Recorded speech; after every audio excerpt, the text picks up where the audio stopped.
racing. Shooters Bingo shoots out of the gate to the inside with speed. Pastor Dave takes the lead. Tequila Therapy prominent to the outside of more Tiger Paw. Then it's Paw Allen fifth, 5 lengths out of it, and about 5 clear from the trailer. Can't Know. They head up the Canterbury Park Barnside, race 1, Sunday, Pepsi Family Day, and Pastor Dave at 3-1 settles into stride, leading it by a half. Outside Tequila Therapy pulling nicely to the outside of more Tiger Paw. Nearly 3 in a line as they head into the turn, and Pastor Dave wants no part of 4 and 5. He's trying to run away. Shooters Bingo is 7 lengths from the lead. Then we come to Paw Allen, and Can't Know is far out of it. They're off the far turn. Tequila Therapy making a big move on the field, and Tequila Therapy heads for home with perhaps an ever-widening lead. He's looking to leave them punch drunk. Pastor Dave heads to the outside. Paw Allen is closing decently on the inside, and outside of that is more Tiger Paw. It's Tequila Therapy with that green shadow roll. Here comes Paw Allen, and on the outside, Pastor Dave is re-engaging. But Paw Allen, with fortitude and tenacity, wins.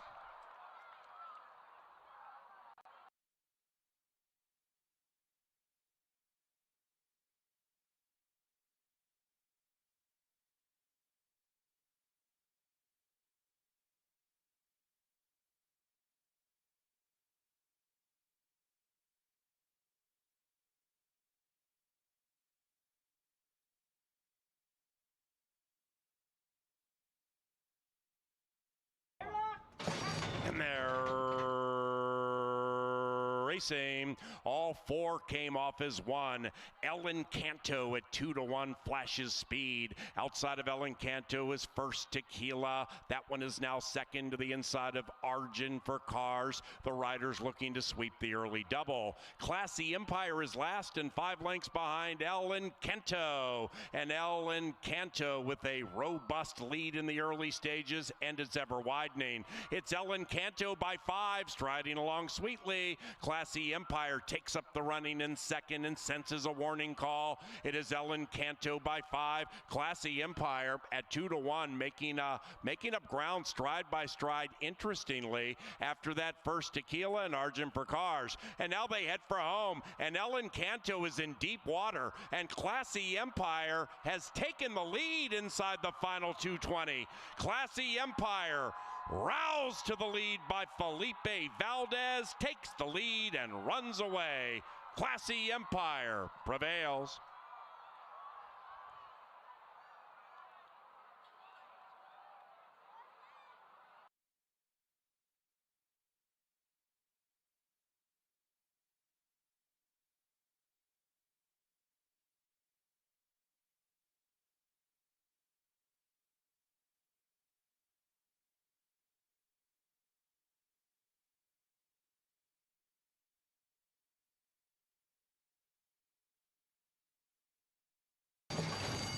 They're racing.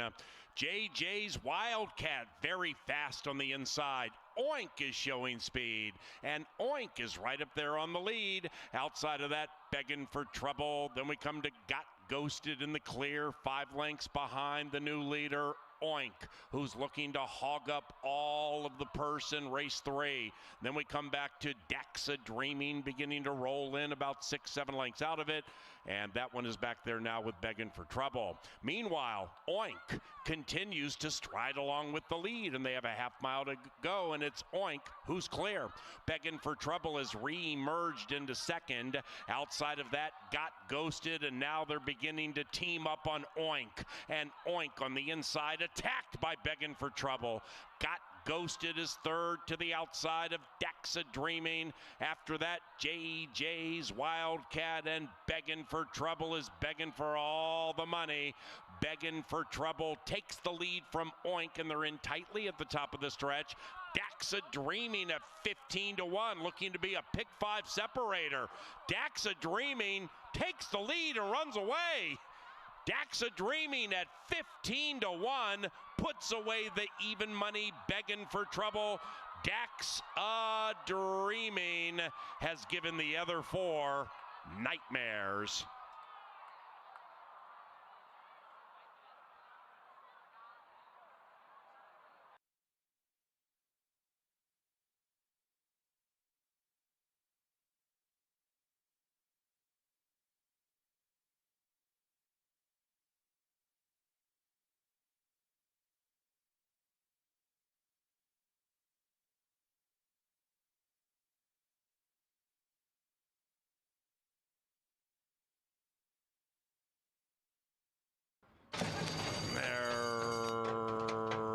Racing. Tough beginning for Competitive Nature, who leapt a bit as the gates popped, but now is recovering. Meanwhile, great start for Wildcat Mini. Pepper and Mint also speedy. Behind them, Haute Charlotte, then a recovering Competitive Nature looking to get competitive on the wild side. Make that the wide side outside of BL Party. Miss Stilettos to the inside is advancing. And then we come back to Holy Image, who just put Competitive Nature in last. The seven are separated by 7. They have 3 to go, chasing the 7. Pepper and Mint runs away from Wildcat Mini and does so impressively. Wildcat Mini watching Pepper and Mint run away by 3. After that, Haute Charlotte attempting to take second. Then we come to Holy Image, BL40, Miss Stilettos, and Not Today for Competitive Nature. It's Pepper and Mint looking to extend a winning streak to 3. Pepper and Mint by 5. Wildcat Mini next, BL40 creeping up on the inside, and outside of that is Holy Image. Pepper and Mint slowing down. Pepper and Mint making it interesting. Wildcat Mini re-engaging, but it's too late. Pepper and Mint has won 3 in a row.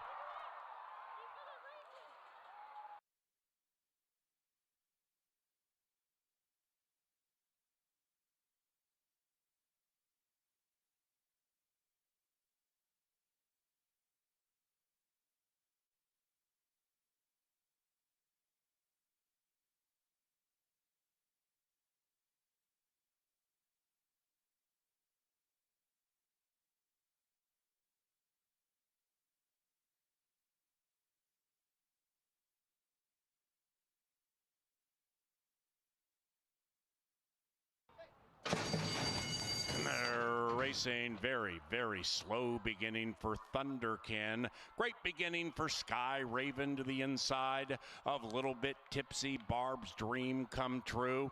Back in last now, overtaken by Thunderkin, and revving up is GG's Map attempting to join the lead. So the 5 are covered by 7 and the hot favorites in last. And up top is Sky Raven at 10-1. This pick 5 has been upset laden, and Sky Raven aims to continue said scheme. And with a half mile to go, Sky Raven and Eddie G nearly won. GG's Map poised to the outside, Little Bit Tipsy to the inside of Thunderkin. Barb's Dream Come True with the Q. 7 lengths from the lead, but beginning to run on. Off the far turn, it's Sky Raven hoping to soar away. GG's Map shoved on a bit in second, likewise for Thunderkin and Little Bit Tipsy. Now, Barb's Dream Comes True, swings to the outside, taking a trip on the wide side, but Barb's Dream Come True is all about a menacing presence. Sky Raven desperately trying to hold on. Outside, GG's Map, and Barb's Dream Comes True attempting to join the lead, but needs to do more. Between them, Little Bit Tipsy looking to leave them punch drunk. Little Bit Tipsy wins.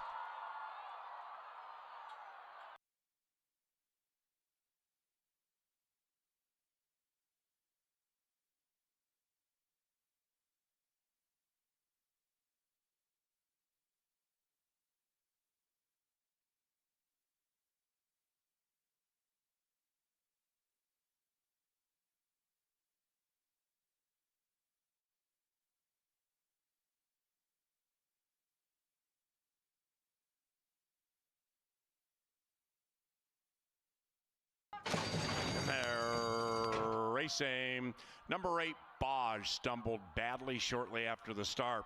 Irish Dawn looking for the luck of the Irish at 12-1. Irish Dawn, the pretty white horse, leads it with 1 lap to go. In second is Shotgun Runner. After that, Van Ginkel in search of 2 wins in a row. Outlaw Run neatly tucked to the inside, about 5 behind Irish Dawn, who's going very quickly. Irish Dawn sizzles around the first turn. After that, we have Seahorse Stampede, 10 lengths from the lead. To the inside of a recovering Baj, and Danzig Minor can see them all. Up the barn side they head, race 6, Canterbury Park on this Pepsi Family Day, and Irish Dawn slows down on the lead, owns it by 1. Outside of that, Shotgun Runner, Outlaw Run creeping up to the inside. Van Ginkel getting an excellent trip if good enough, 3 lengths from the front, and about 1 clear from Seahorse Stampede, who is trapped. Baj to the outside, keeping that 7 trapped. The one in last is Danzig Minor. They're covered by 11. They're still chasing Irish Dawn. Irish Dawn still leads at 1.5, trying to go wire to wire. Van Ginkel is fully extended to the outside of Shotgun Runner, and after that we have Outlaw Run, and also in that clump Seahorse Stampede. Irish Dawn at 12-1, still upset on his mind. After that, Shotgun Runner, nothing for the gink. Here comes Seahorse Stampede, but it's too late. Irish Dawn has stolen it. Irish Dawn wire to wire.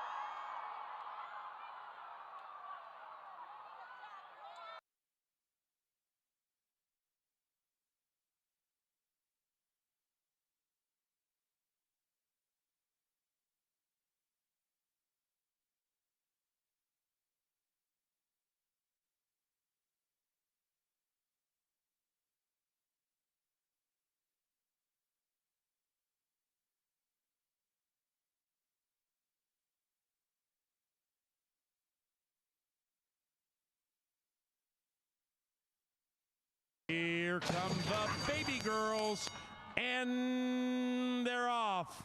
Tap to go like a shot at 5-1 out of the gate very speedily. Nancy Shaw takes second, then it's Heavenly Destiny. Heavenly Captive joins Heavenly Destiny, and outside of that is Private Speaker beginning to advance to the outside of Charging Darling. The one way back in last is Rever Up. Off the far turn they go. Nancy Shaw challenges Tap to go. Favorite outside, 6-1 shot inside. Behind them, Heavenly Captive. After that, Private Speaker shipping all in. Heavenly Destiny 10 out of it with Charging Darling, and the gray still leads the way. It's Tap to go. Tap to go. Nancy Shaw trying to say, that's it, y'all. Nancy Shaw takes the lead from Tap to go, who's diligent. After that is Heavenly Captive. Nancy Shaw from a pesky Tap to go. Nancy Shaw, and that's all, y'all.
Good afternoon and welcome to racing from Canterbury Park here in Shakopee, Minnesota, where the main track is fast and the turf course is listed at firm. You'll get a pen or pencil handy and take out your programs. We'll go over the changes on tonight's 9-race card. Race 1 starts the early pick 4. In race 1, scratch the 4, go, Leanne Go. Race 1, take out the 4. There are no changes in race number 2. Looking ahead to race 3, that starts our 50-cent pick 5. The pick 5 starts in race 3. Take out the 1, Childproof, and the 3, Run, Bambi, Run. Race 3, remove the 1 and 3. That starts the pick 5.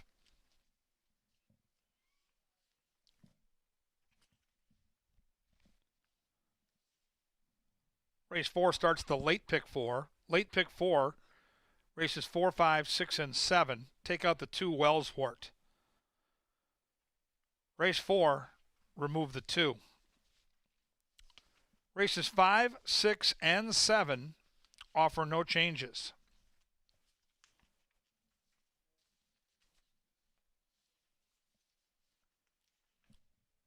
Jump ahead to race 8. Couple of jockey changes on the 2-horse, Max Brand. Make the jockey Ramiro Garcia. Garcia on the 2, Max Brand. Moro Jesus Rodriguez. Rodriguez on the 7, Can You Hear Me Now? Workout for the 4, back on the 21st of August. And in race 9, scratch the 4, Oliver Steele. Race 9, take out 4. Fast and firm, time for today at the races with Angela Herman and Jeff Bidet. Stay tuned.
Well, good evening. Welcome to Canterbury Park inside the First Bet Studio. I'm Jeff Madej. I'm joined by Angela Herman, and we're here to preview tonight and take a little bit of a glance forward at the remaining race days on our calendar.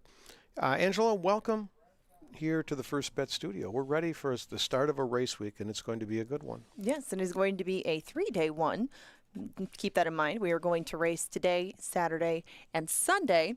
We do not race tomorrow, but we have a little something in store for tomorrow that we'll get to in just a moment. But tonight, we do have some cues in the mix. I know that is your favorite part of the program usually. We're going to talk about one of those a little bit later in the angle. But first, we'll start the week by taking a look at the Loeffler leaderboard. Harry Hernandez, that's a big lead. That is quite the sizable lead. Might be a little tough to make up, but the next 10 days will be crucial. Alonso Quinones has made a bit of headway. Now he's 8 behind Harry Hernandez, and that just puts him even further in front of the rest of the group. But it seems to be a revolving door with all of these, and now that Fausto da Silva has headed elsewhere, I think you'll see some other names make their way up on the leaderboard. Yeah, it is a good, as we've always said, a very good jockey colony. Trainers, too, super consistent. But Jose Silva Jr., it seems like Joel will win a race or Tim Padilla will win a race, but then so will Silva, and it's hard to catch him.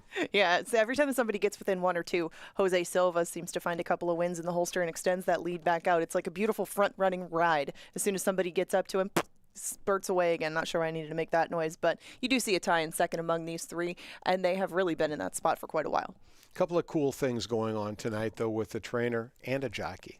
Yes. Oh, wait, we got the quarter horse stats. Well, hold everything. Hold on. We do have a rider change a little bit later on. You're going to see Garcia take one over for Alvarez, and those are the main two riders in a lot of races. Not all the time when there's an Olmsted Army, but for our leading trainer, Jason Olmsted. I think Mark Jasso may have left town. I saw him this morning. He was on galloping a horse, and I asked him about his mount tonight. He said, I'm leaving town as soon as I get off this horse. So rider change on his, too. So it's going to be tough to reel him in. But Armando off today, and has been for the last couple of days, was off in Iowa, too. So Ramiro in town. That's the go-to guy for Olmsted, who's got a insurpassable lead in the trainer standings. But there is a trainer who has seems to have the last race cornered, and that could lead to one of those milestones that you did allude to earlier, because there's a possibility for some big ones for both Donlin and for Jada Bowers tonight. Right, Larry Donlin sitting on $9.99. Now, he's been in this game for 6 decades, let's say. He's 82 years old. He's won a lot of races. He's trained all over the country. The list of places, both existent and no longer existent, is immense. But he's sitting on $9.99. He's got a horse in race 2 and in race number 3. Do you have him on top at all? I did put him on top. Ooh, yes. Really? Yes, I did. But I have to say not tonight. I did that tomorrow. Really? Or sorry, not tomorrow, Saturday. Saturday? Okay. Saturday I did. Yes, I have him on top with a maiden, a Minnesota bred that I think could make some impact. I believe you put a picture of him online this morning. There was a picture of him, I believe, galloping this morning. But we'll talk a little bit about Mr. Mesa a little bit later on in the week. Tonight, 2 big possibilities, but they could be some decent prices. Somerset Wildcat does have quite a bit of speed, or Celtics Wildcat, that is. But we'll see. We'll see what kind of price she ends up being. I don't think that you're going to get 15-1 on her with her outside speed. But either way, some big firsts on the line for them. And then we come to Thursday, as we alluded to, Billy Bob Thornton and the Boxmasters. That's right. That's tomorrow. It's a concert. It's not a movie. It's not a series, a TV series. It's a concert with the Boxmasters featuring Billy Bob Thornton, who plays guitar, and that was his original. He was a musician before he was an actor. I think it's going to be a pretty good show. It's gates open tomorrow at 6:30. Tickets just $25. If you got nothing to do, it's going to be a beautiful night. It's a good way to escape from the world and come out here and see a little bit of music. There you go. Get out right there in the Cantor Theater. It's turned out to be a little bit nicer today than it was forecast to be, so I wouldn't imagine that tomorrow will be any different. But then we do get ahead to Saturday. Apparently, I was really excited to get there. College night is coming on Saturday, and you can represent your school that you go to. Perhaps if you're already in the midst of classes or preparing to go back, take a night off and come out here to the park. Yeah, and I think you've got to have a college ID to get in free. And then you also get all sorts of discounts. So if you've got some college kids, send them out to the park. I think the Pipers will be here en masse. Pipers don't have a whole lot to do, and if there's a beer special, they'll find it. Wow. Okay, repping for the Pipers, are we? All right, on Sunday we have Best in Show. We have dogs making their way back to the track. If you wanted to find one particular breed and you missed the day, never fear. They will all be there for the Best in Show on Family Day Sunday. Representatives of all of the breeds and the very fastest of them, including, I believe, the defending champion Basset Hound, who is going to try to defend her crown over all the other comers. Yeah, there they are, all 5 of the breeds, and we'll crown the fastest dog in Minnesota on Sunday. That's fun. It's a good day, and it's better than going to the state fair. Okay, that's very fair. And what makes it even cheaper is free past performances tonight. You can get them from Brisnet, you can get them from DRF. There's no reason not to play the races here as far as data goes. You have it all at your fingertips at Brisnet.com, and tonight they are gratis. Now, if you want to take that free info and parlay it into some more money, and potentially a whole lot more than that, $40, a feeder on ExpressBet. Tell us more. Right, so you play on the app. That's on your phone, the ExpressBet app, the official ADW of Canterbury Park. $40, 20 is your bankroll, 20 is your live, is the entry fee that goes into the prize pool. For every 25 entries, one wins a $500 entry to another live money contest. I played it the other day. I was one bad decision away from winning it. I'm so sorry to hear that. But, bad decisions sometimes with the fare, the food, everything like that. It might be bad decision time of the year, including using childproof in your race 3 wager because she is scratched. So please take out the 1. You can box up the 2 and the 6 still for $5. That could pay. I like Sicilian Grandma. Kevin and Paul absolutely love chocolate freckles. Take that one out of the mix, make it a $5 one, bing, bang, boom. You have yourself a $10 exacta, and you got some speed to go along with it. Now, if you make a whole bunch of money on that, you've already saved money on past performances, you're going to want to get into the Pick 5. Why? It's a 10% takeout wager. It's a 50-cent minimum. It starts in the 3rd race, and the payoffs have been bountiful. $18,000 it paid for a 50-cent wager on Sunday. That's pretty good. Pretty good. Yeah, that's awesome. And remember, it's a 10% takeout wager. That is lowest in the universe. You have to pick the winners of 5 races in a row. Obviously, 18,000 spells out somewhat the degree of difficulty, but more often than not, especially in our turf races, you only need 1 or 2 upsets, big upsets along that sequence. You might have to go a little bit deeper in those, but you can still do a manageable ticket. And remember, that starts in race number 3. You get a Perry Wolf going gate to wire at double-digit odds. You get 18 grand. There you go. Really nice. You can see the horses there. They're in the saddling enclosure. They're getting ready to make their way right up into the walking ring. And the jockeys will be there, meet them, and we'll get things underway. We're only 14 minutes away. That means we're going to have to take a trip over to Kevin Gork. We have to. He's looking at these horses. He's going to find you some wagers. He'll put pick 5 together for you, some other bets. He's got all sorts of things. You'll be down in the paddock between races. Ready to fire. Paul's here. He's going to call the races, so the Steam team is intact, and it's going to be a lot of fun. We thank you for being here tonight. This is a great place to be on a beautiful evening, so thanks for joining us. Kevin, what do you got? Yeah, thank you very much, guys. We got a good card. We've got some thoroughbreds. We got some quarter horses. The pick 4s and pick 5s look juicy. On the heels of a pick 5 over the weekend on Sunday that paid $18,000 plus, we were ever so close to a carryover. But this time of year, you can get some crazy upsets, and we'll see if that's possible in race number 1. We've got a heavy favorite right now. The horse on your screen, the 5, Sweet Music, heavily favored. But let's handicap from the inside out. We'll try number 1. Got to try Mischief first. I've got this horse in the mix. I think the 1 horse fits nicely, and I love those inside posts at this 7 furlong distance. It's a quick first turn that comes up over there in the right-hand corner of the track. Here's a good look at this 3-year-old filly who's razor sharp right now. Last seen on August the 9th, and she blitzed a nice allowance field using her natural speed, a 72 buyer speed figure. She figures to be on the engine early again with Carlo Lopez, who stays right here. I think she makes all kinds of sense, and 6-1 on this horse is a very fair price. She'll be on my early pick 4 ticket for certain.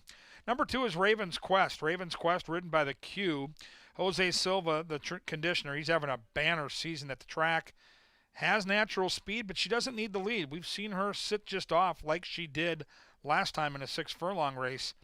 And that seemed to be the kind of trip that made her really comfortable. I expect this 2, who looks great in the paddock, on the muscle, great looking coat, to be near the lead, but I don't know. Maybe the Q will do it the same way he did it last time. Try to give her a chance to relax early, tuck in, and make one good run because she is surrounded by speed. The inside horse is fast. So is the horse to her outside. Pretty and awesome. Roman gets the call for Tim Padilla, another trainer having a terrific campaign at Canterbury, near 30% wins. Pretty and awesome's all speed. Like, she's set 44 and change fractions here recently at the track. So I expect the 1 and 3 to go. I think the 2's actually going to sit just off. Pretty and awesome. If she can get the trip, she's good enough. But I just don't know if she can get loose from number 1. Got to try Mischief, who's going to have to use her speed inside. Here comes Sweet Music, the 5, right on cue on your television monitors. You know, her Beyer speed figures don't exactly tower here. If you look at the inside couple horses, they're running Beyer speed figures that are just as good as Sweet Music. I'm a little surprised by 3 to 5, and it's early in the wagering. Remember, here at Canterbury, the money filters in most in the final 5 minutes. So keep an eye. I think the price will drift up a little bit here. And Sweet Music's in good form. She's been facing Allowance Company. She has, I think, the type of natural speed to be into the race, but doesn't need the lead. And off the route tries here in both June and July, I think the 7 furlong distance is really going to be a good fit for Sweet Music. There's a good look at Moonlight Tryst. This is Esteban Martinez, the trainer, G-Rod, the pilot. She's a closer, and man, is she going to get a good setup here. There's a ton of speed in this race. If somebody's going to come from off the pace, I think it might be the 6. And at 8 to 1, not the worst shot in the dark I've seen. Outside marker, there's Kelsey aboard Lady Astrid. Lady Astrid's another horse that could reap the benefits of a hot pace. She's outside. She's not quick enough to likely get the lead, so why not tuck in behind? And if that pace is hot, and the inside 3 horses all want to go. Our favorite has speed. Someone could really be sitting off the pace and licking their chops, turning for home. I think it's a very competitive race. I don't know if the tote board right now is telling the story. There you see the grid. Look at Oracle jumping out with a nice price horse and looking for a little value there on the inside marker. Pick 4 starts right here, and if you're planning ahead, the pick 5 starts in race 3 tonight. Race 3 is that pick 5. We've got 7 thoroughbreds and then a couple quarter horses on the back end. 9 races in total. Fast main track, firm turf course. Welcome to racing from Canterbury Park. Good luck. Up next, Sir Leonard Dykert and the initial call to the post.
Ladies and gentlemen, your attention, please. Canterbury Park joins the community and all of Minnesota in grieving following the inexplicable act of violence and loss of lives that took place earlier today at Annunciation Church in Minneapolis. We are deeply saddened.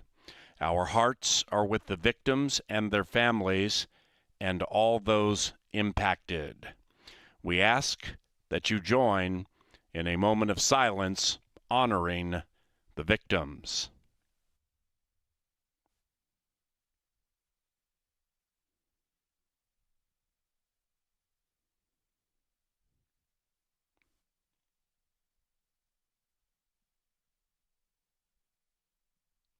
Thank you.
Ladies and gentlemen, racing at Canterbury is provided in part by Apple Autos, Loeffler, Maker's Mark, Tri-State Bobcat, Minnesota Lottery, Jim Beam, John Deere, Quick Trip, Anheuser-Busch, and Pepsi.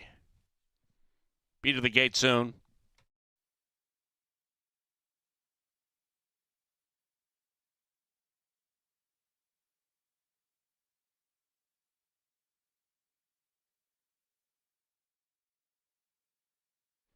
Happy birthday, Shane Young, from all your friends here at Canterbury Park.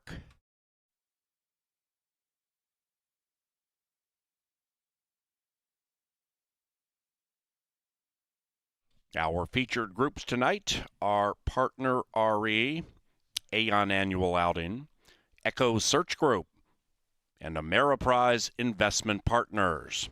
Welcome to the races, and they've reached the gate for the first. It's post time. Sweet music is even money.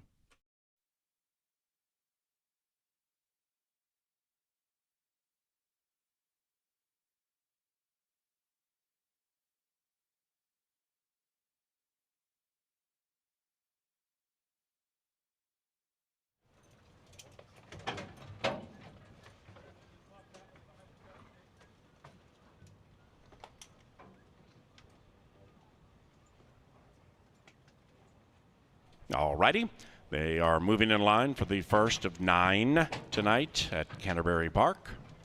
3 in here looking to extend winning streaks to 2. Gotta Try Mischief, 6-1. Raven's Quest, 9-1. And Sweet Music, your 4-5 favorite, ridden by our leading rider, Harry Hernandez. Lady Astrid, 4.5-1, last in. They go 7 furlongs here. And they're racing. Wednesday began beautifully for all of them. Gotta Try Mischief with that early speed. Gets down to the inside and has the lead. Pretty and Awesome right alongside. And that duo is about 3, maybe 4 lengths clear from Sweet Music as the favorite tracks. And up top, Gotta Try Mischief is trying to run away from Pretty and Awesome. They head up the barn side 1, 3, 5, 2, 6, 7. And they're covered by 9 chasing Gotta Try Mischief. After that, Pretty and Awesome, Sweet Music in the clear to the outside of Raven's Quest. Then we come back to Moonlight Tryst as the pace slows down. Lady Astrid comes creeping up to be within 6. Now we have nearly 4 astern into the turn. And Gotta Try Mischief has ceded the lead. And on the outside, Sweet Music is making a big move on Pretty and Awesome. After that, Gotta Try Mischief now 2 lengths in arrears. And Sweet Music is making Sweet Music indeed. After that, Raven's Quest about 7 lengths out of it to the inside of Moonlight Tryst. And Lady Astrid is last of all. Sweet Music and the leading man with an ever widening lead into the final 150. It is Sweet Music, the people's choice at 3-5, prevailing easily. Raven's Quest second. And third goes to Gotta Try Mischief, 5-2-1.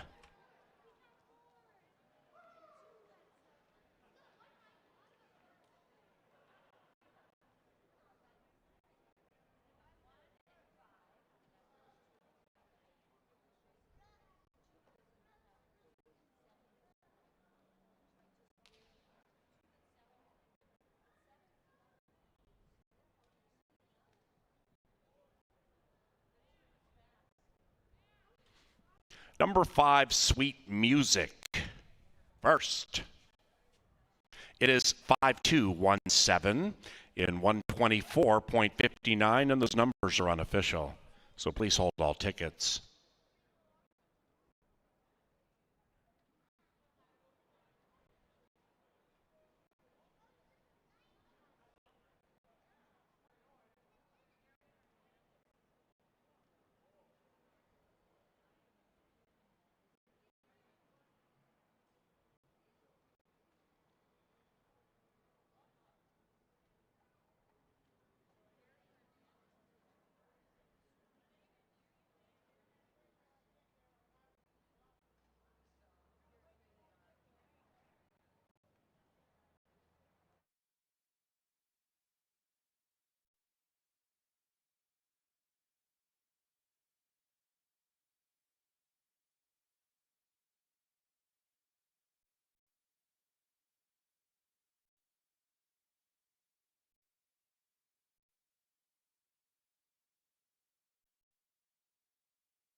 And Canterbury Park's first race is official.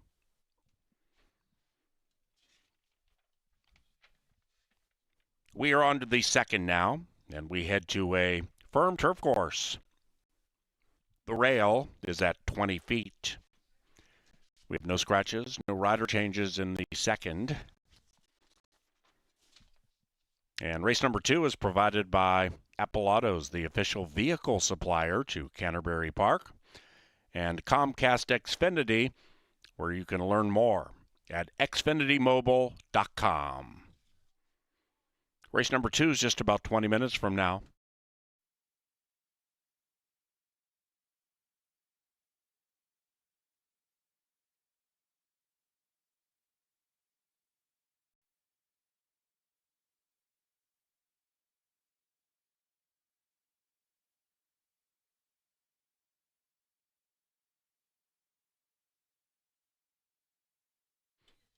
And that's 2 in a row for Sweet Music, guided to victory by our leading rider, Harry Hernandez. Sweet Music is owned by Miracle Logistics and the winning trainer, Joe Burt.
Here.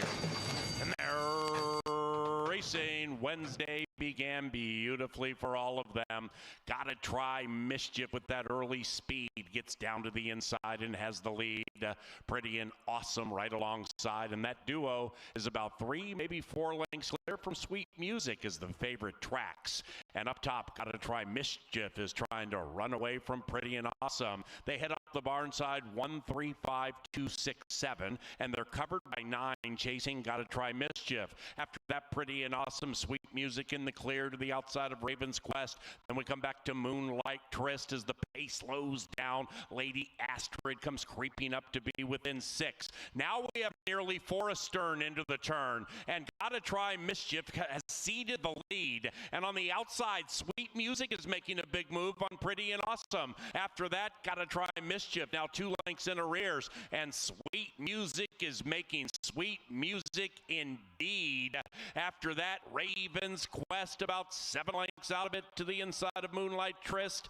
And Lady Astrid is last of all. Sweet Music and the leading man with an ever widening lead into the final 150. It is Sweet Music, the people's choice at 3-5, prevailing easily. Raven's Quest second.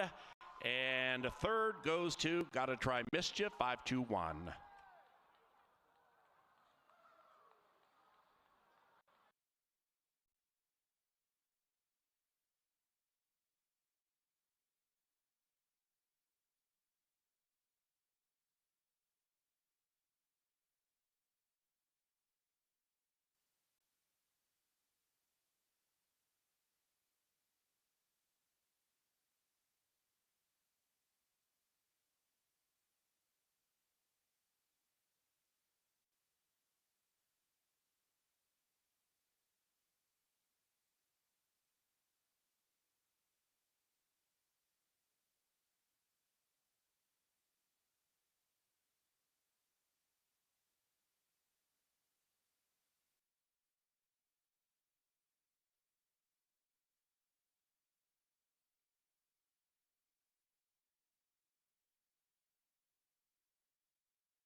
Well, somewhere the old Twins pitcher Frank Viola should be smiling as sweet music rolls to victory in race 1 for Joel Burt.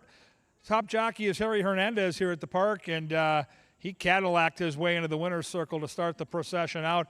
As the race card goes on, I think there's some real opportunity. Our turf racing has been juicy all season long with prices. I don't believe this is going to produce a big price here in race number 2, but I do think the turf races later in the card are very, very competitive. Betting races, and we have a couple nice quarter horse dashes on the back end. This is one of our final 10 days of the 2025 racing season, so make plans to join us this weekend. It would be a great time to do it.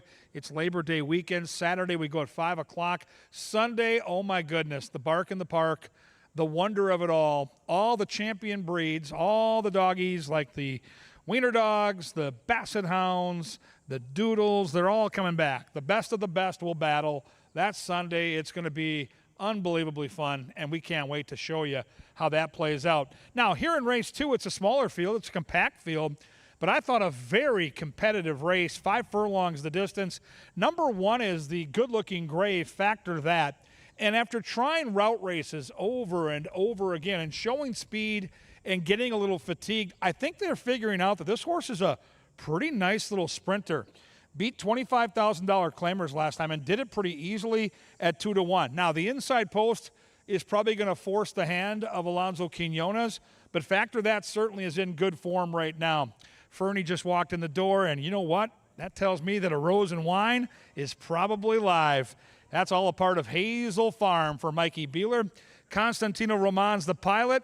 And here's the deal with a Rose and Wine. She likes to go to the lead, but she has proven in the past that she can sit off and pounce. In fact, 2 starts back, she did a great job when running third behind Taking It All. I think tonight with the other speed that's signed on, if she can tuck in behind, I think she's got a chance to do something here. She's certainly talented, and we know one thing. She adores the Canterbury Turf Course. 17 starts on it, 8 wins, 3 seconds, and 3/3. It's her favorite spot. And a Rose and Wine is rarely a price, but you're getting a price tonight at 5-1. I just saw so much early speed in this race when I handicapped. 1 has speed, 2 has speed, 4 has speed, 5 has speed. So it led me to a closer, and I think Birdie Be Gone, the 3, is the most likely closer to win this race. The other gray. She looks good in the paddock.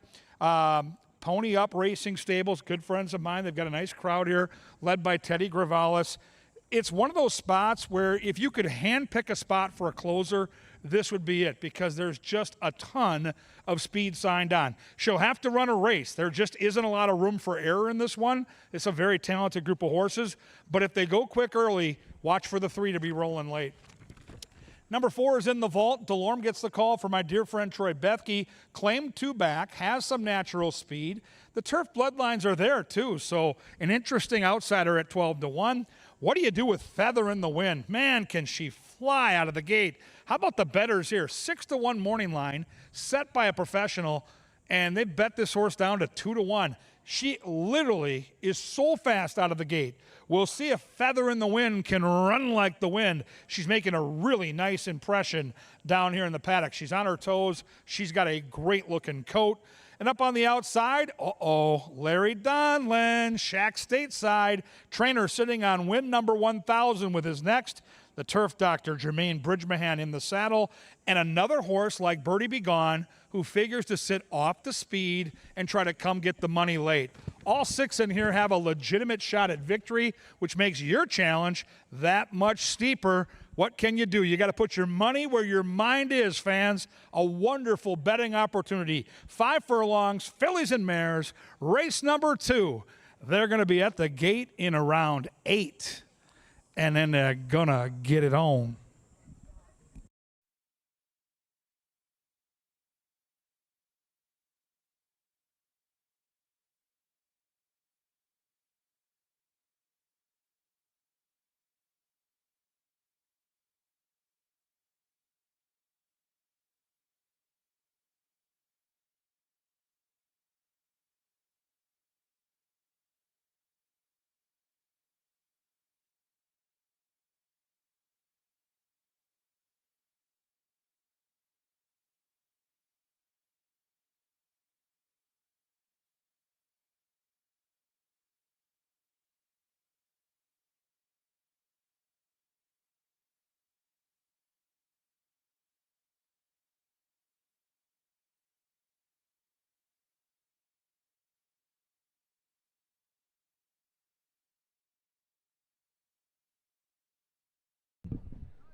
our bugler, Sir Leonard Dykert, brings them onto the track and then to the firm turf course for the second. No scratches, no rider changes. Be to the gate about 5 minutes from now.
Good evening from the Winner's Circle. Before we get to race number 2, we're going to give away some goods down here in the Winner's Circle. My friend Derek is over here, and he's a big game show fan, so we decided we would wrangle him into our own sort of game show, the Trackside Treasure Punch. So, the rules that he's going to have to follow, he's going to punch out one of these holes. There's a prize behind it. It could be anything from a voucher to concert tickets to some swag here at Canterbury. He's going to decide whether or not he wants to keep it. If he does, terrific, enjoy your prize. But if he would like to try again, he'll have 2 more chances to punch the prize wall and take home whatever he likes best. So, if you are ready, have you studied the board? Have you decided what 3 holes you're going to go for? No, I have not studied it. Any tips? I do. No. What We are the can. odds? Do we have a percentage of what's typically winners in this? Okay, I'll say each prize is 1 in 12. How's that? 1 in 16. 1 in 16. Boy, math is going well for me. So, if you're ready, take your first punch. All right, take out the prize, show it to the camera. Okay, we have $10 in casino chips. $10. $10. Do you think you want to hang on to that or try for something a little more rich? I don't know. What's the audience think? I don't know. What do you guys think? Should he keep it? Should he try again?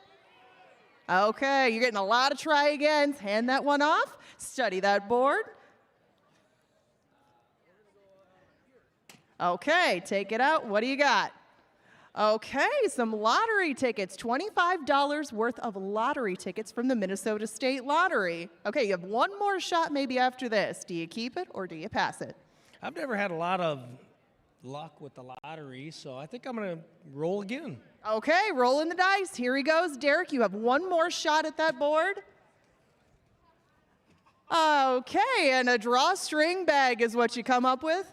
I hope you're going to pack that full of cash by the end of the day. You have no more punches on the wall. What do you think of that bag? I love it. Okay, perfect. Well, I'm glad that you do. Thank you for playing Trackside Treasure Punch, and good luck the rest of your day. Thank you. All right. He's got the drawstring bag. If you want to get some lottery tickets, you want to go to the casino, all of that is your possibility. We're dealing cards 24/7. We have 3 minutes until race number 2.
And they've reached the starting gate. It is now post time into the gate for race number 2. It is turf time. They sprint on the turf. Birdie Be Gone, even money and favored.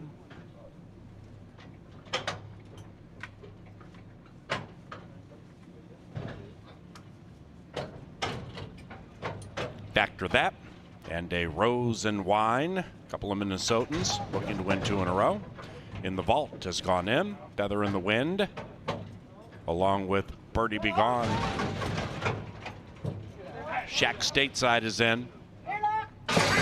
And they're racing. Factor that. Missed the start by 2 or 3 lengths and is last. The other speedsters roll on. A Rose and Wine with that patented early speed to the inside. Feather in the Wind also prominent and taking the lead. Right behind them, the gray Birdie Be Gone. Factor that. Recovering fast to be 7 lengths out of it to the inside of In the Vault. And Shack Stateside would have to win from 8 lengths out of it. They're approaching the top of the stretch. Guillermo Rodriguez and Feather in the Wind at 7-1 continue to show the way. In fact, the lead's about 2.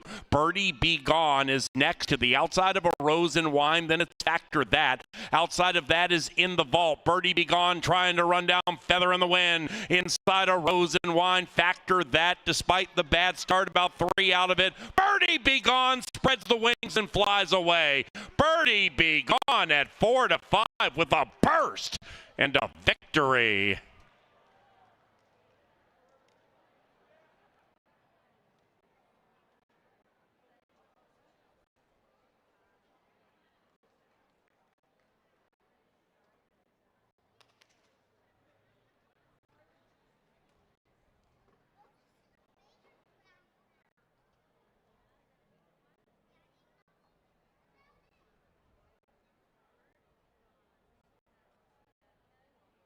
Number 3, Birdie Be Gone in 56.37 first. Factor that second. In the Vault third. Feather in the Wind fourth. It is 3-1-4-5. It's unofficial.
Ladies and gentlemen, we have a jockey's objection into the running of race number 2, so please hold all tickets. Now, this steward's inquiry, actually, a steward's inquiry does not involve number 3, Birdie Be Gone, the winner. The winner is clear of any potential change, but the stewards are looking at the paths taken by the 2nd, 3rd, and 4th place finishers. So stand by. Once again, Birdie Be Gone unimpacted by any potential change.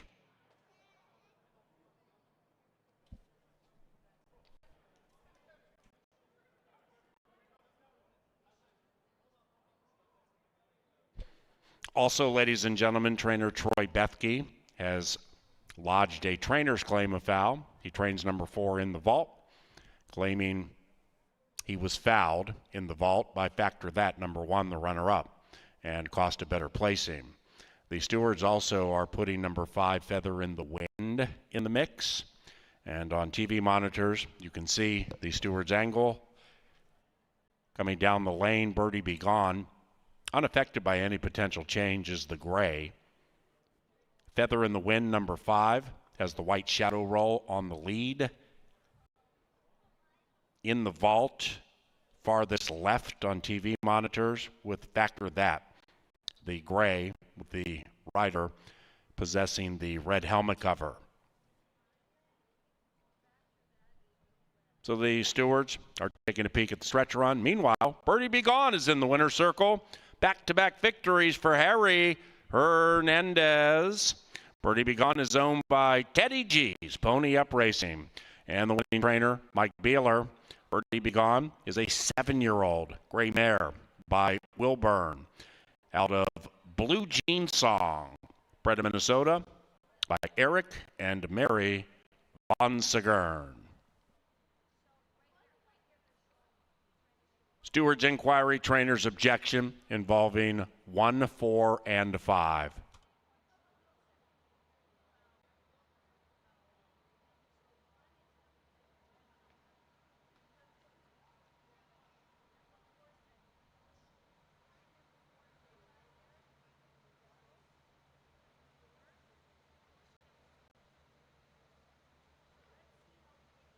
So clearly we have multiple situations transpiring here. Number 5, Feather in the Wind, finished 4th. And that's the one on the lead as they head for home. And you'll notice inside about the final 200, the rider on number 2, a Rose and Wine, checks. So the stewards are taking a peek at that. Then far left of the screen involving the runner-up factor that. That is the trainer's claim of foul. 4 versus 1.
Ladies and gentlemen, we have answers.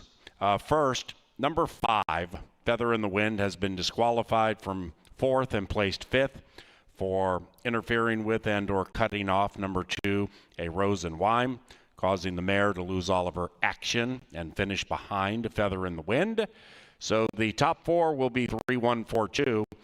Number 1, Factor That, and number 4, In the Vault, exchanged brushes and or bumps, and pretty much offset each other, so there will be no change to 2nd and 3rd.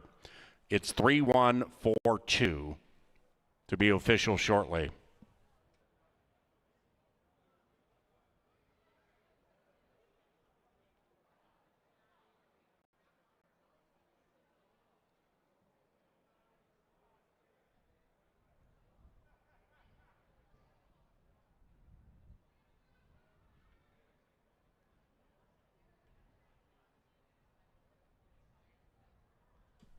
And the 2nd has gone official. So we head to race number 3, and that begins our 50-cent pick 5 with a nation low 10% takeout. Back to the fast main track for the 3rd race. Scratch numbers 1 and 3. Scratch numbers 1 and 3 from race number 3. And they'll be to the gate just 18 minutes from now. We're just 18 minutes from race 3.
Racing Factor That missed the start by 2 or 3 lengths and is last. The other speedsters roll on. A Rose and Wine with that patented early speed to the inside. Feather in the Wind also prominent and taking the lead. Right behind them, the gray Birdie Begone. Factor That recovering fast to be 7 lengths out of it to the inside of In the Vault. And Shack Stateside would have to win from 8 lengths out of it. They're approaching the top of the stretch. Guillermo Rodriguez and Feather in the Wind at 7-1 continue to show the way. In fact, the lead's about 2. Birdie Be Gone is next to the outside of A Rose and Wine. Then it's Factor That. Outside of that is In the Vault. Birdie Be Gone trying to run down Feather in the Wind. Inside A Rose and Wine. Factor That, despite the bad start, about 3 out of it. Birdie Be Gone spreads the wings and flies away. Birdie Be Gone at 4-5 with a burst and a victory.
Pick 5 time here at Canterbury. Just had an $18,000 score for some lucky fan on Sunday. Let's see if we can put something together here.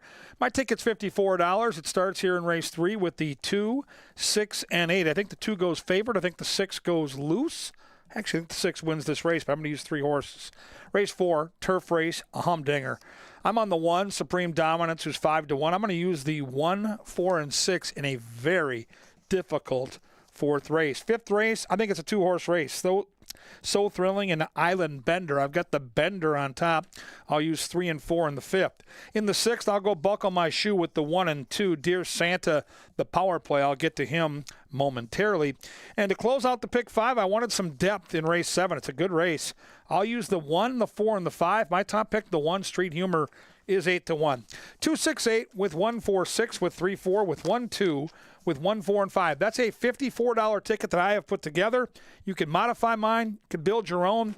Bottom line is you can't win it if you don't get in it. The pick 5 at Canterbury with that 10% takeout, the best value in the game. Up next, Angela Herman will handicap the first leg of the race. Take it away, Ange. Thank you very much, Kevin, and thanks for that ticket. We agree on at least a few legs of that. We don't have the same top pick in here, and that's the first time tonight. Mine is right on screen right now. She is your 3-2 favorite, Sicilian Grandma. Remember, there are 2 scratches out of here. Take out the 1 child proof. Take out the 3 run Bambi run. We'll see her at a later time.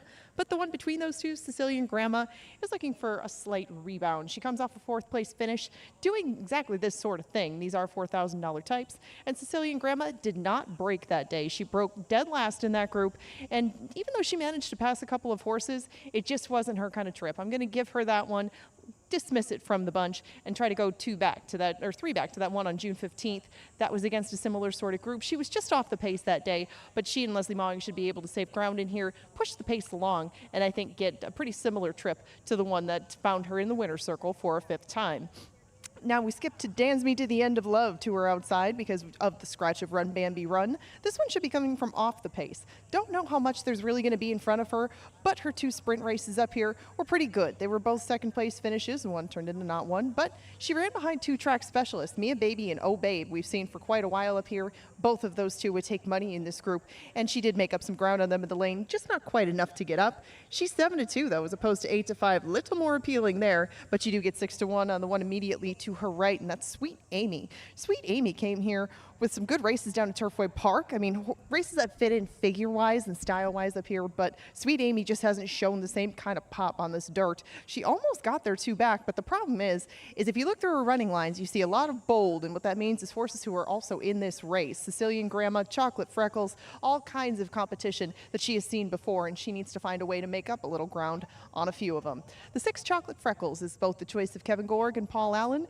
She is a speedy Minnesota bred, and his daughter of gemologist is trying to pick up her 2nd win of the season up here at Canterbury. She kicked things off with just a head upset at 13-1. She did beat Sweet Amy in the process, but she does have to find a way to hang on from some pressure that could both come from Sicilian Grandma and Celtic's Wildcat on the outside. She does make a nice impression down in the paddock, I will say.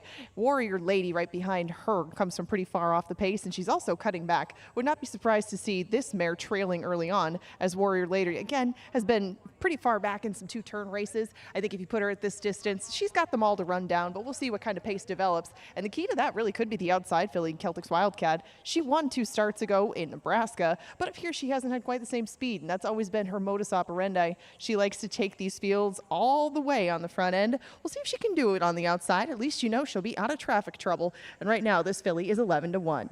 You get 9 minutes to bet race number 3. That is the start of that 10% takeout pick 5.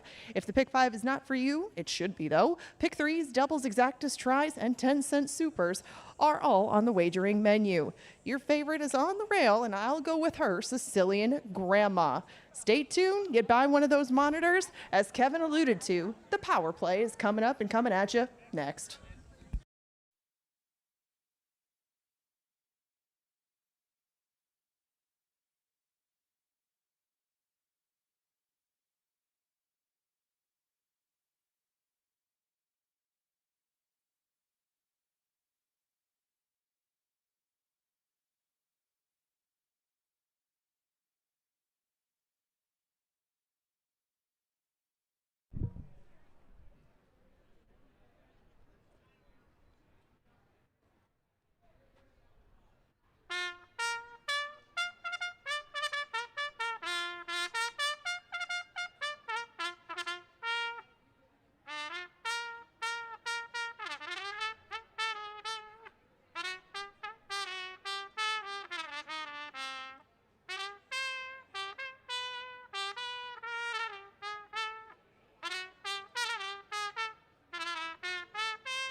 Pick 5 time at Canterbury Park. It's on races 3 through 7, and it's just 50 cents. In race 3, scratch numbers 1 and 3. Pick 5 time in 5 minutes.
Welcome upstairs to the Press Box TV studio. Time to circulate on a horse that we can really make some cash on later in the card. It is the Power Play. It is sponsored by Tri-State Bobcat. Thank you, Tri-State Bobcat, for your sponsorship of this fun endeavor. We're 20 wins out of 39 starts, so we're over the 500 mark, which is terrific. We've had some nice prices along the way.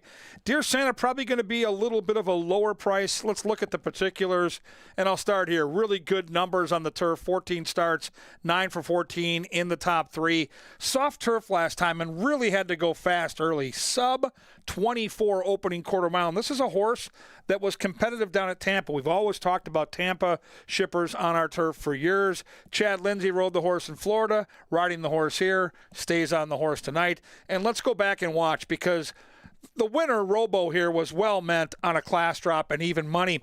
And this horse, Dear Santa, locked horns early on a very wet and soft and tiring turf course, set that fast opening quarter mile at sub 24. And then I love the way this horse digs in. Even though the favorite's going to end up getting the best of our horse, this horse never quits, keeps fighting, keeps digging. And even though a little bit overmatched on paper against the class dropper, runs all the way to the wire. The good news is that class dropper is not in this field, and we've got that patented early speed, and we've got Chad Lindsay with the clock in his head, according to Jeff Madej. I love this horse. Dear Santa, Christmas coming early here at Canterbury Park. Let's put all the goodies together. Let's cash some bets tonight in race 6.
And the horses are arriving at the starting gate. It's post time.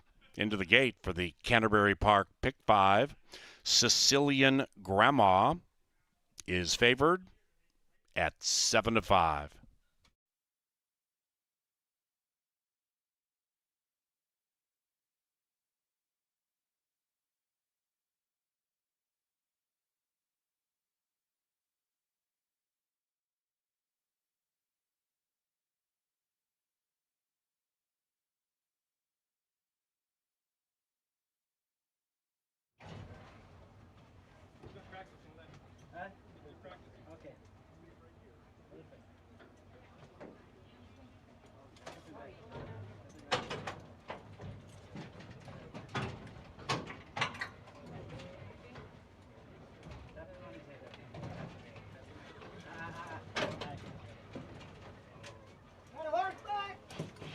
Warrior Lady, Celtics Wildcat last in. And they're racing. Sicilian Grandma out very fast to the inside, and the Grandma takes the lead. Chocolate Freckles prominent in second, and Chocolate Freckles joins the lead between runners. Celtics Wildcat, the 9-year-old mare, 3 wide. Right behind them, Sweet Amy, about 2.5 lengths from it, and a good 5, maybe 6 lengths clear from Warrior Lady, who's to the outside of Dan's Me to the End of Love. Those two are now about 9 lengths behind a 2-prong pace battle with 3 furlongs to go. Sicilian Grandma to the inside of Chocolate Freckles. Tracking neatly is Sweet Amy, about 3 lengths out of it, but Sicilian Grandma just put away Chocolate Freckles and runs away nicely by 3. Sicilian Grandma has put 4, maybe 5 on the field. After that, Dan's Me to the End of Love rolls into second. Then we come back to Chocolate Freckles and the rest, laboring and languishing, left in the wake of a keen turn of speed displayed by Grandma, and Sicilian Grandma buries them at even money. Dan's Me to the End of Love ran second, and Warrior Lady gets up for third.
Number 2, Sicilian Grandma ran first. It is 2:4.75. Final time 111.27.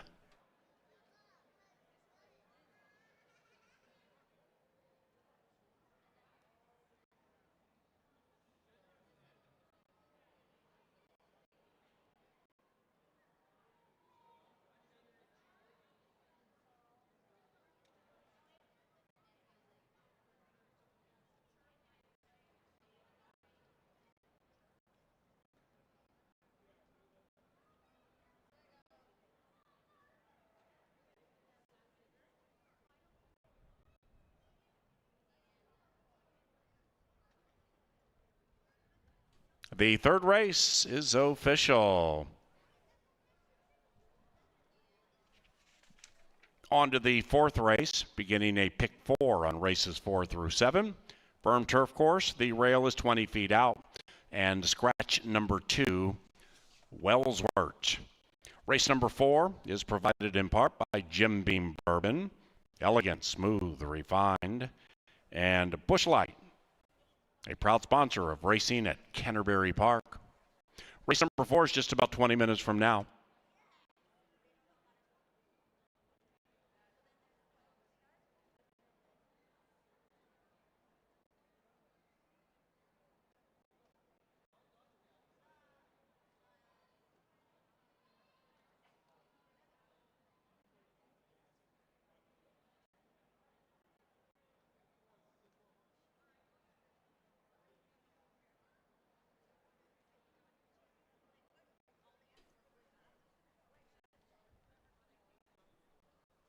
Up to the winner's enclosure, Sicilian Grandma and Leslie Mowing. The winning owner and trainer, Santiago Tranquilino.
And they're racing. Sicilian Grandma out very fast to the inside, and the Grandma takes the lead. Chocolate Freckles prominent in second, and Chocolate Freckles joins the lead between runners. Celtics Wildcat, the 9-year-old mare, 3 wide.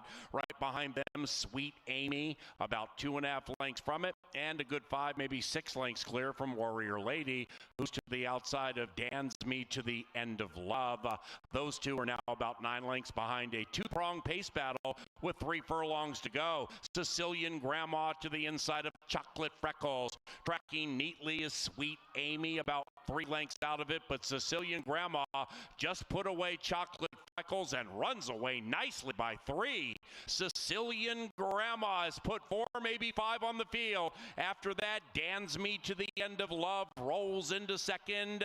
Then we come back to Chocolate Freckles and the rest, laboring and languishing, left in the wake of a keen turn of speed displayed by Grandma, and Sicilian Grandma buries them at even money. Dan's Me to the End of Love ran second, and Warrior Lady gets up for third.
A chick fight's going to go 4 for 4 in stakes races. She's a bona fide Horse of the Year candidate, and she's the Distaff Classic champion.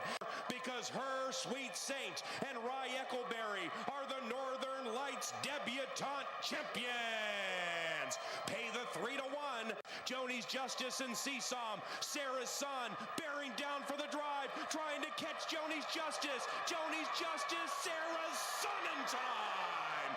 And Bella Notte is gone. Bella Notte wins the Distaff Sprint Championship.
Well, what a beautiful night for racing out here. We get into race number 4, 1 mile on that firm turf course. Happy birthday goes out to Mr. Shane Young from Infinite Racing, celebrating a big birthday out here tonight at Canterbury. So happy birthday, Shane Young. Hope you're having a great time at the track. And if you're a chalk bettor, well, you're having a wonderful time at the track. Boom, boom, boom. The chalk goes to start the card. I do think as the card goes on, though, I think it's going to be a little more difficult for that trend to continue. I thought this race in particular was very, very competitive. Let's cap it together. Let's see if we can't find a winner for you. Number 1 is Supreme Dominance, 5-1 in the morning line. I thought we'd get a little lower than that, but I didn't think we'd be as low as this horse opened up at, hovering around 2-1 early on for trainer Nick Goodwin, who's having a fantastic summer training. 27% winners here. He shipped to places like Ellis Park and got big money down there. Betty Jo Williams, his go-to rider in the saddle. I love the inside post, and I love the way this horse is running. He's looking for 3 wins in a row. I'll try Supreme Dominance at that number at 2-1. Number 3 is Half Brother. Erica Murray gets the call for Gary Shearer. Gary put on a show last weekend, winning 3 on 1 card. His go-to girl is Miss Erica Murray, and she's riding terrifically. If she gets the right horse, she'll put him in the right spot. This horse very versatile. He's always been talented. Half Brother's always hinted at being a really good racehorse. Just hasn't yet put it all together, but he's only 5. He's only had 14 starts, and he's got that kind of sneaky good talent that could pop up at any time. I think he'll be a fair number right now. He's a square 5-1. Number 4 is one of my favorite horses on the grounds, the Papa Rizzo. His weapon is his speed, and boy, does he like to use it. He's going to go to the lead. He's going to go as far as he can, as fast as he can. And guess what? He's done it many times on this turf. 19 starts, 13 for 19 in the top 3, with 5 of his 8 career wins on the Canterbury turf. I don't see a lot of other speed in the race, so Papa Rizzo could be loose as a goose. And on the board, it's 7-2.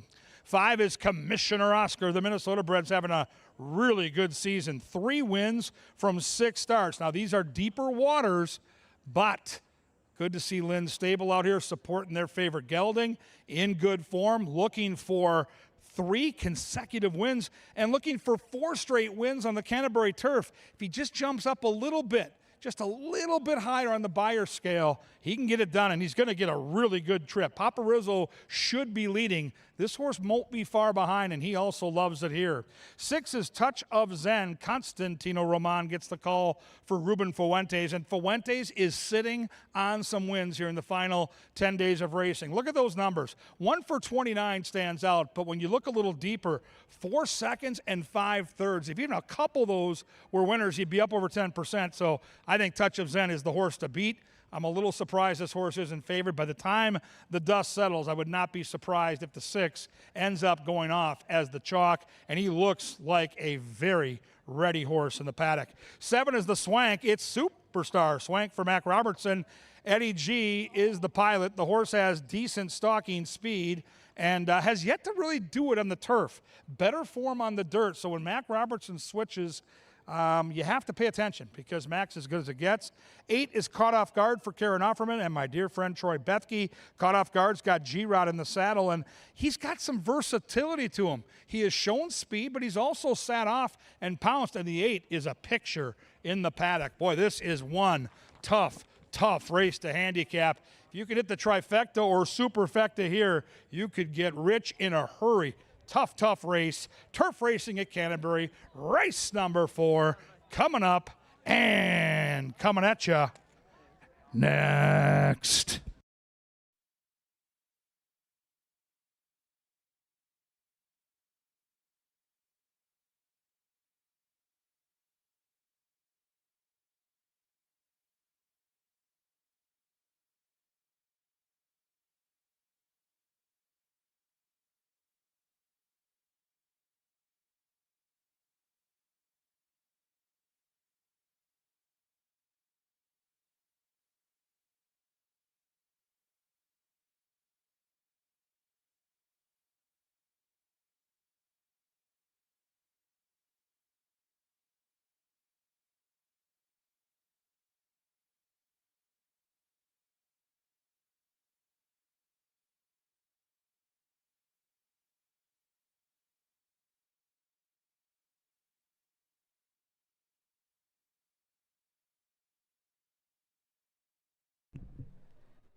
And here they come to the firm turf course for some pick 4 wagering on races 4 through 7. Scratch number 2, 5 minutes.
We've got a couple of quarter horse races to close out our card this Wednesday, and I got an angle in one of them.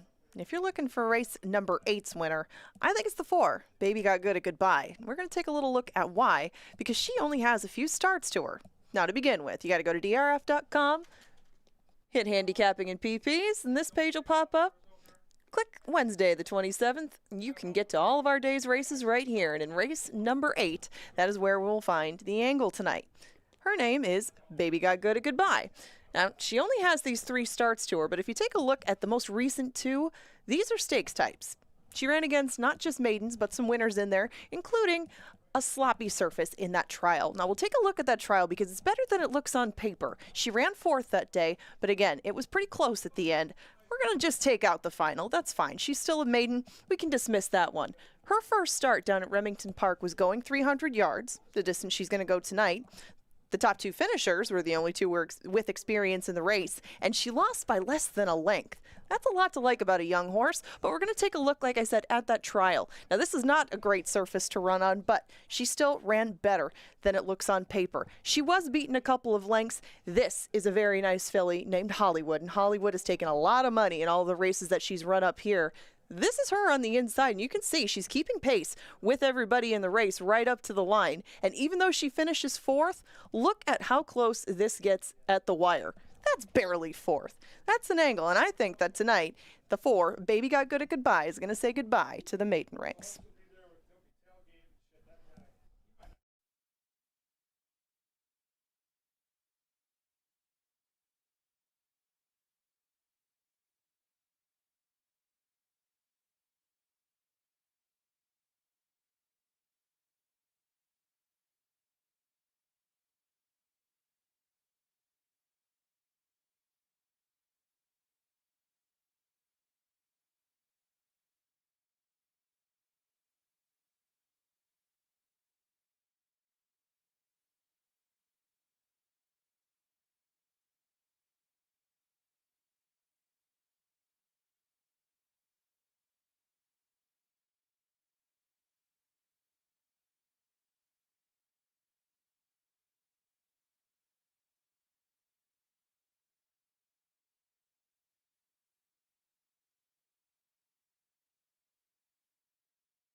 The horses are arriving at the starting gate. It's race time, and it's wide open in the win wagering.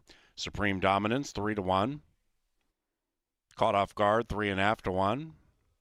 Touch of Zen, 3.5-1. Half Brother, 4-1. And the 10-year-old Papa Rizzo. 5-1.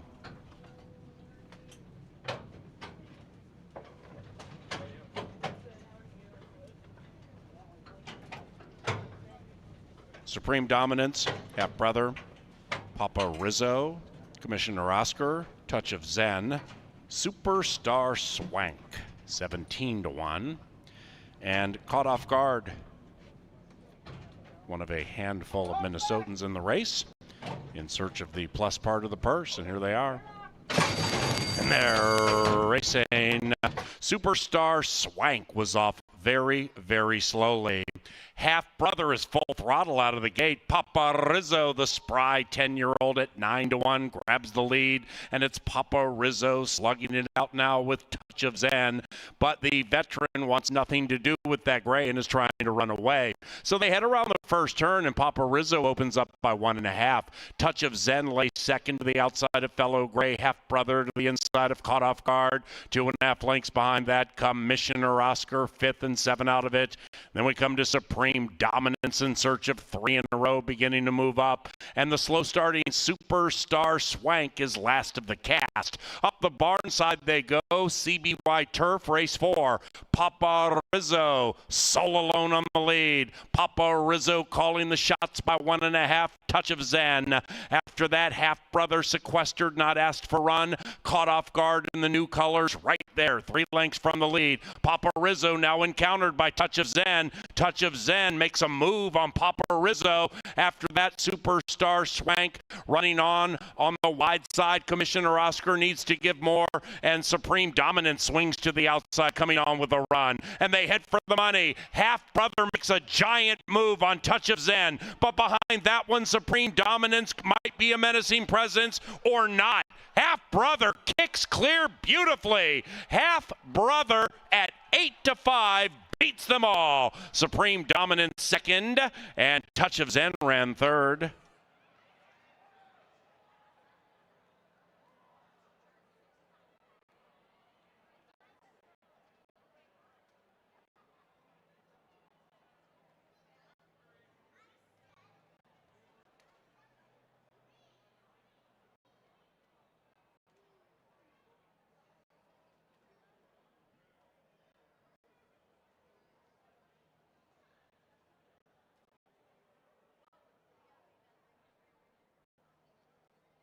Number 3, Half-brother, ran first. 3-1-6-8. And we had a claim in race number 4. Stand by.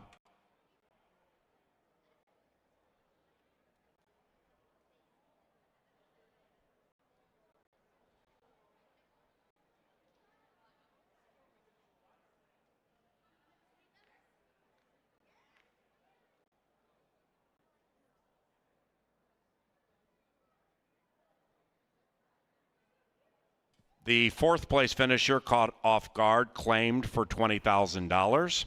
The new trainer, Joel Burnt, and the owner, Lamont Ninast.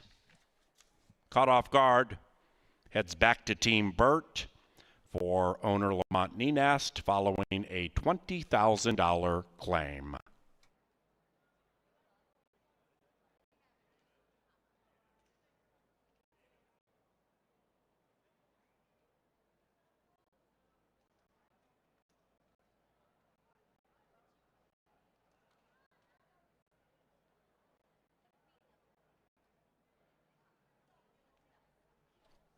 The 4th race is official.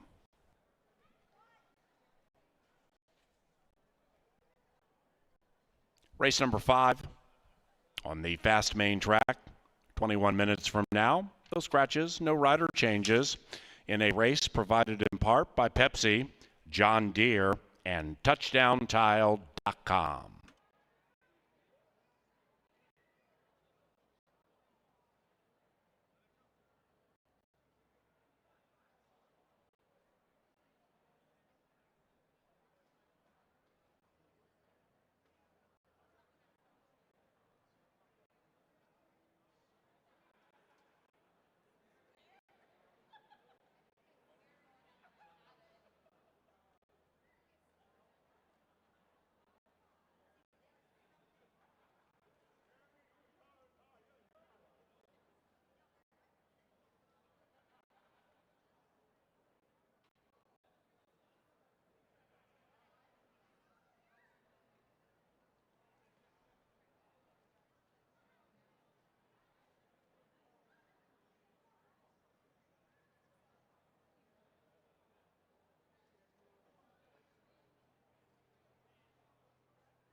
Into the winner's circle, half-brother and Erica Murray. The winning owners, Sugarland Thoroughbreds. And the winning trainer, who dat? Gary Shearer. Who dat?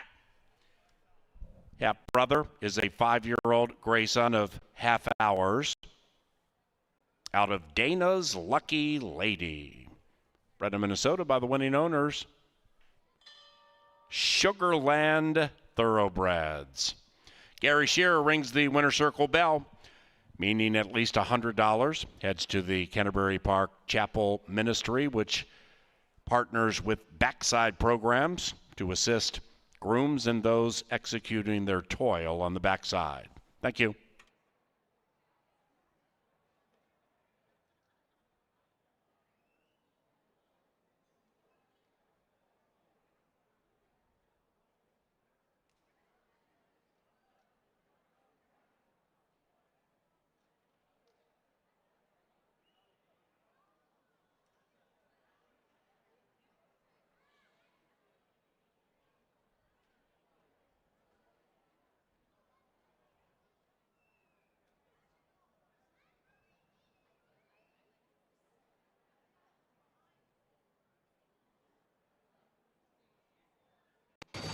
And they're racing. Superstar Swank was off very, very slowly. Half-brother is full throttle out of the gate. Papa Rizzo, the spry 10-year-old at 9-1, grabs the lead, and it's Papa Rizzo slugging it out now with Touch of Zen. But the veteran wants nothing to do with that gray and is trying to run away. So they head around the first turn, and Papa Rizzo opens up by 1.5. Touch of Zen lays second to the outside of fellow gray. Half-brother to the inside of Caught Off Guard. 2.5 lengths behind that come Missioner Oscar, 5th and 7 out of it. Then we come to Supreme Dominance in search of 3 in a row, beginning to move up. And the slow starting Superstar Swank is last of the cast. Up the barn side they go. CBY Turf, race 4. Papa Rizzo, sole alone on the lead. Papa Rizzo calling the shots by 1.5. Touch of Zen. After that, half-brother sequestered, not asked for run. Caught Off Guard in the new colors right there. 3 lengths from the lead. Papa Rizzo now encountered by Touch of Zen. Touch of Zen makes a move on Papa Rizzo. After that, Superstar Swank running on the wide side. Commissioner Oscar needs to give more, and Supreme Dominance swings to the outside, coming on with a run. And they head for the money. Half-brother makes a giant move on Touch of Zen, but behind that one, Supreme Dominance might be a menacing presence or not. Half-brother kicks clear beautifully. Half-brother at 8-5 beats them all. Supreme Dominance second, and Touch of Zen ran third.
Ravens Quest about 7 lengths out of it to the inside of Moonlight Tryst, and Lady Astrid is last of all. Sweet Music and the leading man with an ever widening lead into the final 150. It is Sweet Music, the people's choice, at 3-5, prevailing easily. Ravens Quest second, and third goes to Gotta Try Mischief, 5-2-1. Gone is next to the outside of A Rose and Wine, then it's Factor That. Outside of that is In the Vault. Birdie Be Gone trying to run down Feather in the Wind. Inside A Rose and Wine, Factor That, despite the bad start, about 3 out of it. Birdie Be Gone spreads the wings and flies away. Birdie Be Gone at 4-5 with a burst and a victory. Maybe 5 on the field. After that, Dance Me to the End of Love rolls into second. Then we come back to Chocolate Freckles and the rest, laboring and languishing, left in the wake of a keen turn of speed displayed by Grandma, and Sicilian Grandma buries them at even money. Dance Me to the End of Love ran second, and Warrior Lady gets up for third. And Supreme Dominance swings to the outside, coming on with a run. And they head for the money. Half Brother makes a giant move on Touch of Zen. But behind that one, Supreme Dominance might be a menacing presence or not. Half Brother kicks clear beautifully. Half Brother at 8-5 beats them all. Supreme Dominance second, and Touch of Zen ran third.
Well, Labor Day weekend is ahead of us here, and people like to cook out Labor Day weekend and fire up the grill. You can save yourself the natural gas and just have Gary Shear stop by your house.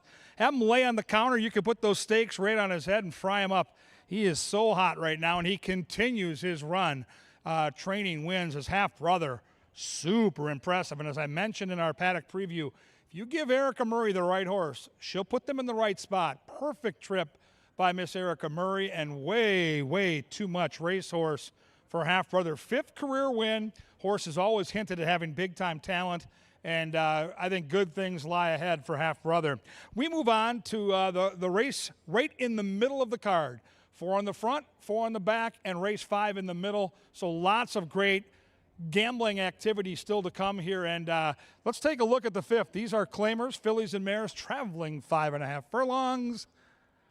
And here they are. Number 1 is Honorable Mischief. This is Double H, Harry Hernandez, looking for another win. He's been piling on of late. What a great rider he is. She's got natural speed, but she doesn't need the lead. And one of the handicapping angles that the Sharps talk about is turf to dirt. She was last seen on August the 7th in a turf sprint against significantly tougher. So we're going turf to dirt. We're on a class drop. And this Minnesota bred sure likes our main track. 10 starts on it.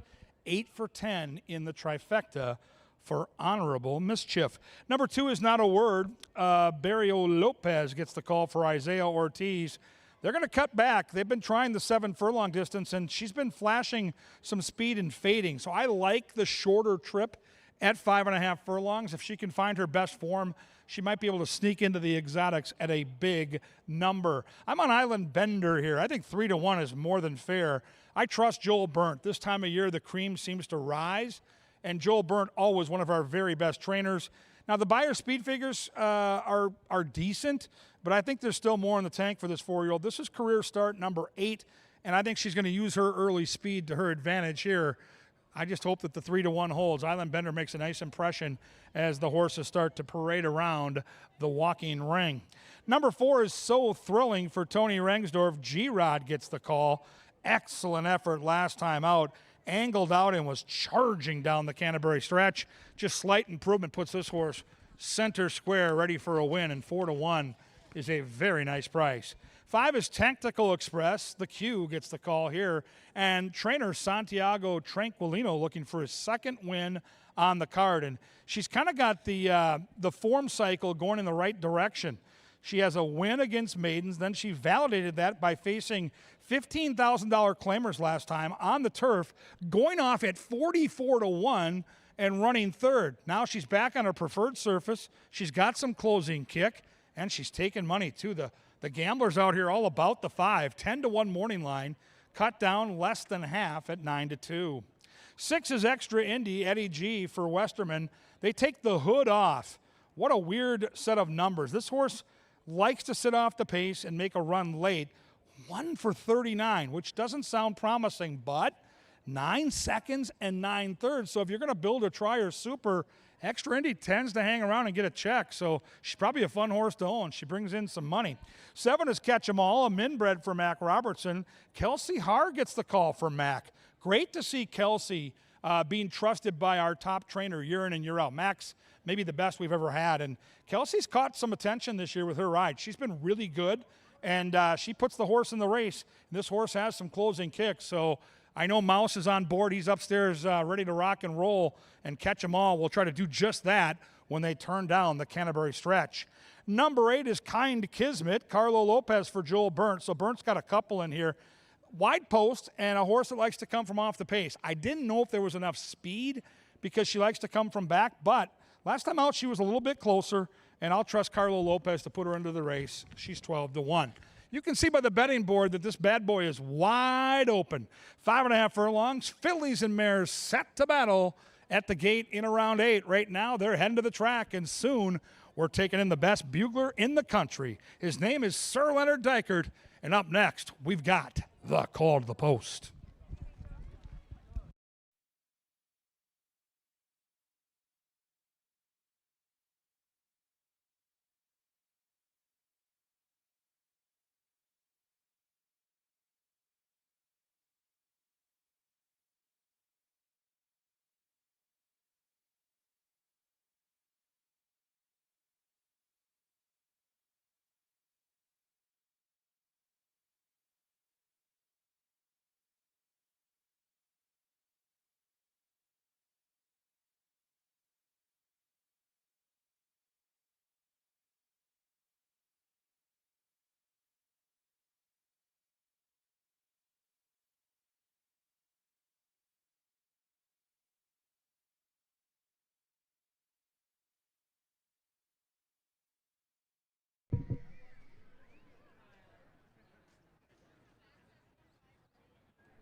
And to the racetrack for the 5th, no scratches.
Hey, the winner circle looks a little unusual right now, doesn't it? That's because we're playing musical chairs. Not just any kind of musical chairs, though.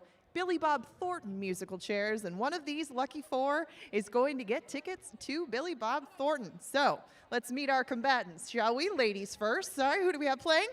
Shelby. Shelby is playing today. Who next? Katie. Shelby, Katie, Noah. Noah, and Corey. Corey. Okay, these 4, you know the rules to musical chairs. We're going to start the music. Whoever is not seated in a chair at the end of it is out. So if you got the rules, we got the music ready. On your marks. Get set.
And the horses have reached the starting gate. It's post time for the 5th.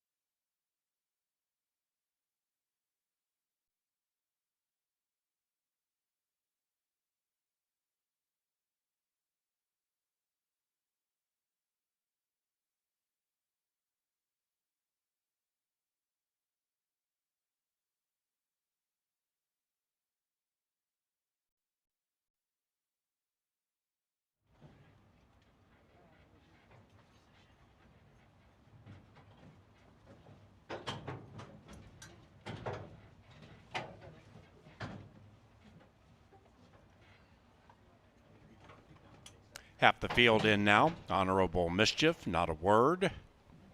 Tactical Express, Extra Indy, and Call 'em All. 3 behind the gate. Island Bender, 5-2. So Thrilling, also 2.5 to 1. And Kind Kismet, 10 to 1. Now number 3, Island Bender, popped through her gate and was restrained immediately, I believe, by our starter, Oscar Quitos. Constantino Roman seems to be relatively no worse for the wear as Island Bender comes behind the gate under track veterinarian supervision now. 5 of them are in.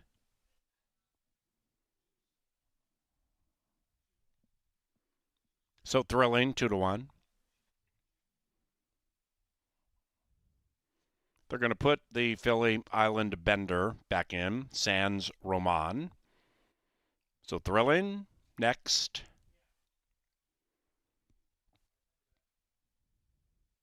Roman gingerly walking back to the 3 spot and joins. And Kind Kismet.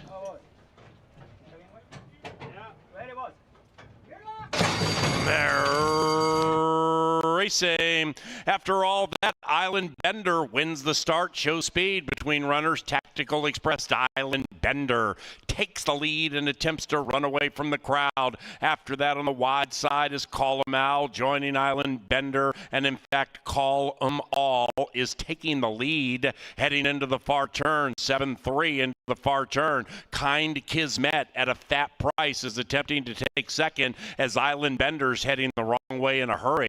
Tactical Express is 7 lengths behind that 7.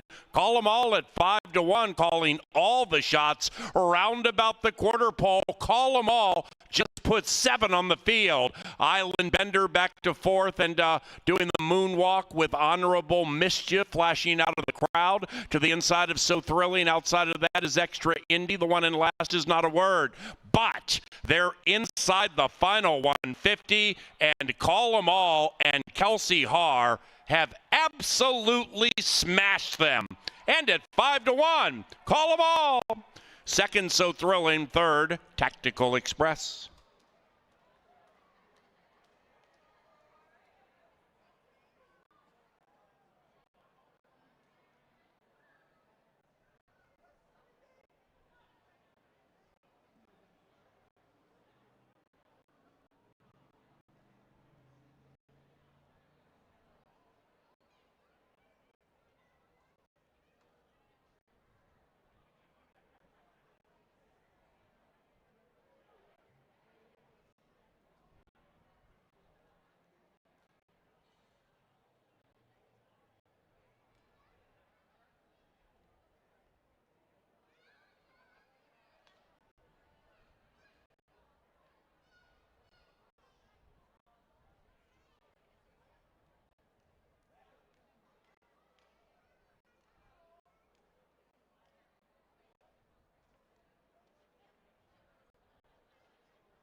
Number 7, Call 'em All, ran first in 104.97.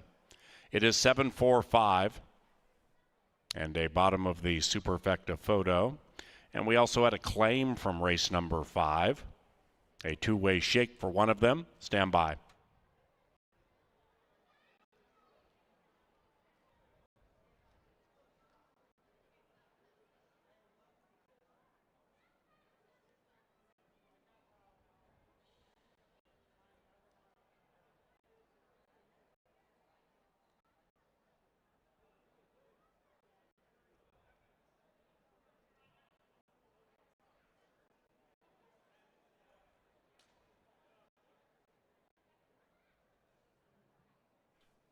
Kind Kismet fourth. Ladies and gentlemen, the runner-up, So Thrilling, was claimed. The price, $7,500. Winning a two-way shake for the runner-up, So Thrilling, trainer Trevor Rushton, and the new owner, Carol Sandahl. So Thrilling, claimed, Rushton, Sandahl.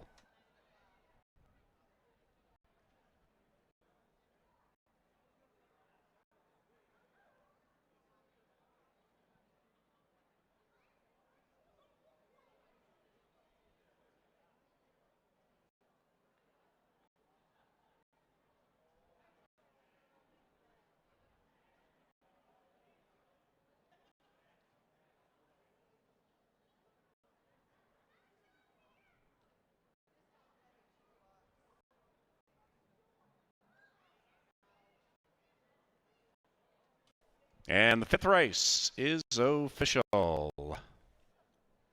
Pick 3 on races 3 through 5 paid $47.60.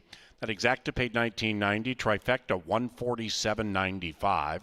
10-cent superfecta $7,458 paid $113. And race number 6 next, about 22 minutes from now. And we return to the firm turf course. Pick 3 wagering on races 6, 7, and 8. No scratches, no rider changes.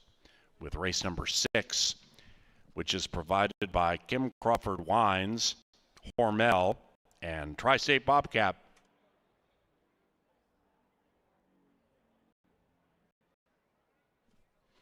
Now entering the winner's enclosure, Call 'em All and Kelsey Haar. Call 'em All is owned by John Mentz, and Russell and Paul Sampson, joined in the winner's enclosure by former Twin and Major League Baseball Hall of Famer Tony Oliva.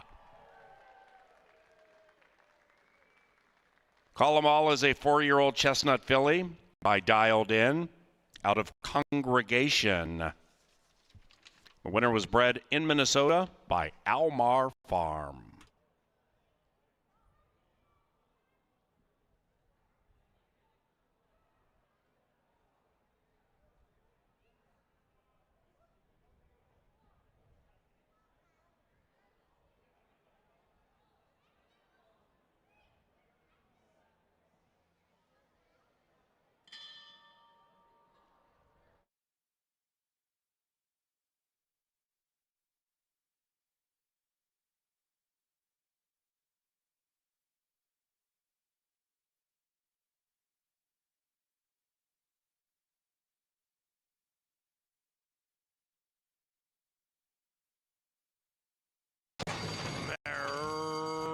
Racing. After all that, Island Bender wins the start, shows speed between runners. Tactical Express to Island Bender takes the lead and attempts to run away from the crowd. After that, on the wide side is Call 'em All joining Island Bender, and in fact, Call 'em All is taking the lead heading into the far turn. 7-3 into the far turn. Kind Kismet at a fat price is attempting to take second as Island Bender's heading the wrong way in a hurry. Tactical Express is 7 lengths behind at 7. Call them all at 5-1, calling all the shots around about the quarter pole. Call them all. Just put 7 on the field. Island Bender back to 4th and doing the moonwalk with honorable mischief flashing out of the crowd to the inside of So Thrilling. Outside of that is Extra Indy. The one in last is not a word. But they're inside the final 150, and Call 'em All and Kelsey Haar have absolutely smashed them. And at 5-1, Call 'em All. Second, So Thrilling. Third, Tactical Express.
Current gets to the outside with Harry. Then on the inside is Molly's Angel. Outside of that, Let's Skedaddle. Midnight Current, well on her way to winning 6 in a row. Midnight Current is the Princess Elaine champion.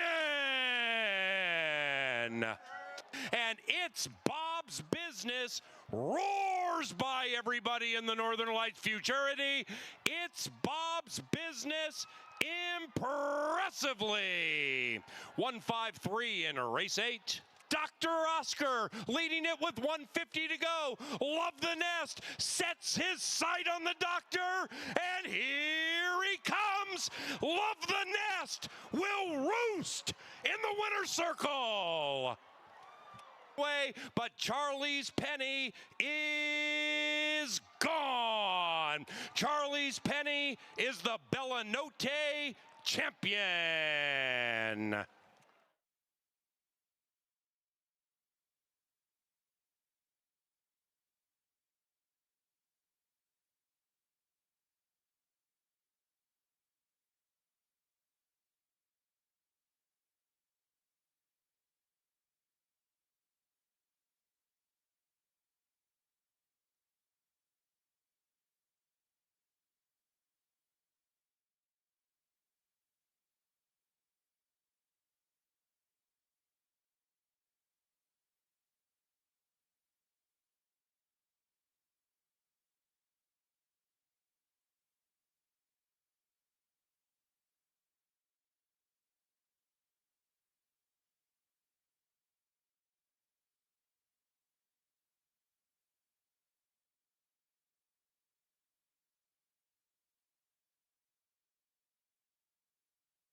Angela Herman joins us, and we got to talk about Kelsey Haar. So fun to see her get a mount for Mac Robertson and make the most of it. What I love about her, we've talked about it all year long, she puts the horses into the race, and she's unafraid, and that was an excellent example. Well, and got aggressive with her early. Call 'em All has been a horse that sometimes breaks a little bit slow and gives herself a lot to do. Kelsey just took the initiative, went and took the lead. It was over from there, and you still get 5-1 on Call 'em All. That's a necessary price that we needed in the pick 5, and we'll go back to the turf for the next leg of it. Yeah, this looks like one of the better betting races on the card. And 7.5 furlongs, we've seen big prices throughout the summer in fields like this when we've had 9 horses. You know, favorites have been dominant on our dirt course. Why do you believe we have seen an average mutual price of 6.5 to 1 on our turf races this year? Because it's been consistent from the opening weekend all the way through the last month here. Well, we get prices on our turf course fairly often. You know, we have for the past few years, but I would say this year we've been more affected by the weather than ever. And somehow we have got a lot more rain than we have in the last couple of years, especially in the month of August. Usually this is very dry. Even by the middle of July, really, you have a dry, fast turf course and it gets a little easier to cap. Not the case this year. And it has produced some big payouts. Not sure this is going to be the place to find another one, but you do get 7-2 on all of our choice, the one Dear Santa. Yeah, looking good in the paddock. This is a 6-year-old gelding, healthy-looking coat, little dappling on the hindquarters, on the muscle. And I like a couple things. I like the inside post, and I just don't see a ton of speed in the race. I think this horse can use that natural speed as a weapon. I think he's going to be tough to beat. He was really tough last time. I mean, he got clear early on. He got dogged by the winner down the backside. I mean, he fought with Robo all the way to the line. He ran a winning race that day. If he brings that back to the table, I think that he's going to be ultra tough. But right now, your favorite is right next door. Heat and Reheat is going to try to give Harry Hernandez another win on the card. And he, too, has had some close calls in his last couple. But we did see him winning on the dirt. I guess the close calls on the turf give me cause for pause. And Heat and Reheat is one that I questioned. Well, he's going to get the trip. He's going to sit just off the one. They both have enough speed, but I'm with you. I think the one, to me, has a much better chance to gain victory. We're not going to have time to run through all the horses, but let's talk about the horses taking money. You've got the 5 in second, 9-2 on Glendale. Your thoughts? I'm surprised that Glendale is 9-2, quite frankly, because if you look through his history, the lowest price that he's been recently is 6-1. I mean, Glendale is usually a horse that provides value because he doesn't win nearly as much as he runs second and third, but that's still very useful. You can bet exactas, you can bet trifectas, you can bet supers, and Glendale is always coming at the end. It just seems like either there's a traffic problem, or he has to go on the wide side, or there's not enough pace to run at. With a horse like with his style, sometimes you need some things to break your way, and just with all of those underneath finishes, I like to use him in verticals. I like the horse on the screen right now to hit the ticket here. I think there is a very lack of pace in this race. It's very empty in terms of pace. That's why I like the 1 to win the race. But I think the 8-inch Kids Inheritance should get a fair enough trip from maybe a length out of it, just sitting there poised to pounce with G-Rod. I think the horse is on a nice class drop. I think the 8's got a real shot here. I just didn't like the post draw for him being so far away from Dear Santa. You would think that would give him the edge big time to get to the lead. But Pepperjack is one that's closer to the inside that might show a bit of speed. These two, I think, really will be the keys to keeping any pressure on the inside runner. I don't know if they can apply enough, even if they do for a while. So we all agree, the rail horse for each one of us on the Steam team. Christmas might come early, gang. Jump on the Steam team if you want, because we're on Dear Santa. We think Santa's going to make a house call in the winner's circle and bring all kinds of goodies our way. Might be a race to wheel the horse you fancy on top in the tries and supers and catch some bombers underneath, because the board really dictates this could be a humdinger. Look at the different chiclet colors on the handicapping screen. You got numbers all over the barnyard there, so I like the 1. Ange likes the 1. Paul Allen likes the 1. What could possibly go wrong? Race number 6, onto the turf we go at the gate in around 8. And then they're going to get it on.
There at the starting gate, it's post time, and Santa is favored.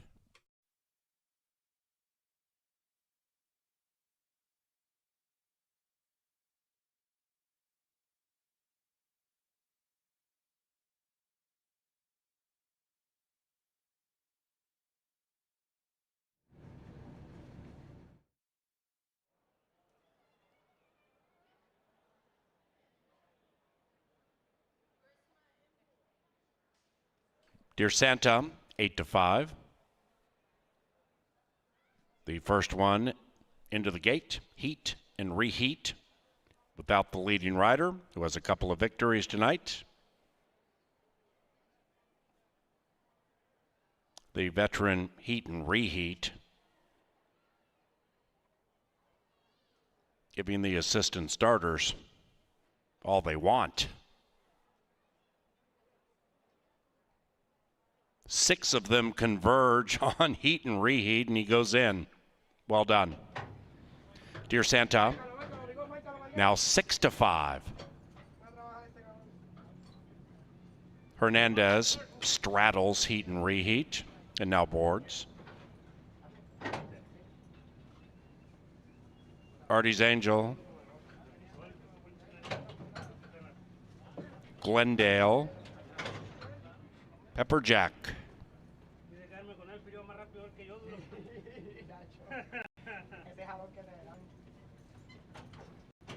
Crafty King.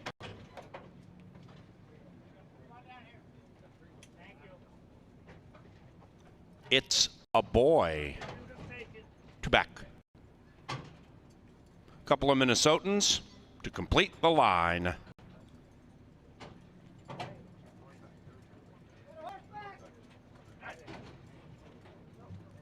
All right. They're racing. Dear Santa comes out looking for some winner's circle cheer, and Dear Santa puts the pedal to the metal and is flying around the first turn with Kids Inheritance. It's Dear Santa like the wind, attempting to run away from Kids Inheritance. About 2.5, 3 lengths after that, we have Glendale, now 6 out of it, as Dear Santa opens up nearly 2. After that, Pepperjack securing the inside, 7 from the front, and about 2.5 clear from long shot. It's a boy. That one's to the outside of heat and reheat. Then we come back even farther to Artie's Angel. A good 13, 14 from the lead with Mystifier. And the one in last is Crafty King, and the one in first is Dear Santa. Minnesotan Kids Inheritance re-engages to the outside, and these two slowing down just a tad, but still with a robust lead on Glendale. 2.5 lengths clear from Pepperjack. Then we come back even farther to It's a Boy, 9 lengths behind Dear Santa, and Dear Santa's threatening to run away from the other 8. Dear Santa at even money takes a 2.5 length lead. Kids Inheritance ships all in. Behind that one is Glendale. After that, we have Crafty King running on fast from last, but it's going to be way, way too late. It's Dear Santa dashing through the stretch with a 1-horse open lead, and Dear Santa prevails easily. 1-5-2 in race 6.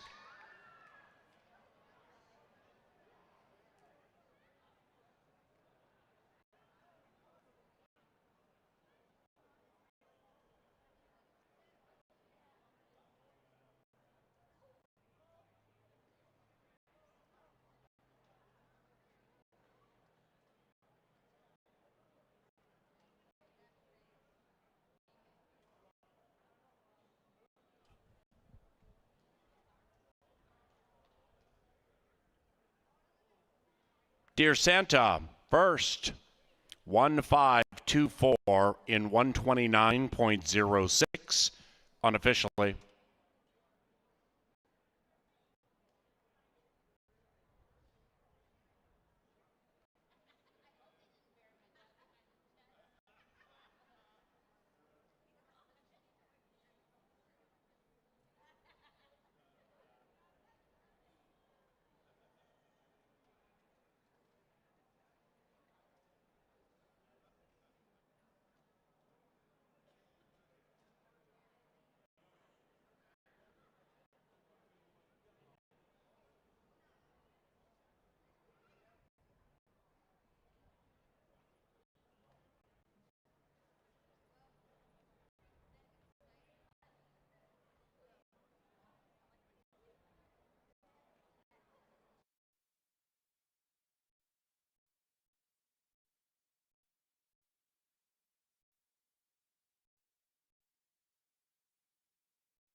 Race number 6 is official. Exacta $21. The trifecta paid $41.45. It was chalk all evens. The superfecta 1524, $28.18. And the pick 3 from race 4 paid $70.60. So we head to race number 7. And the 7th race is on the fast main track. Pick 3 wagering on the final 3 live races tonight. That starts at about 8:10. And race number 7 at CBY, provided by Quick Trip and QuickTrip.com, and also By the Yard.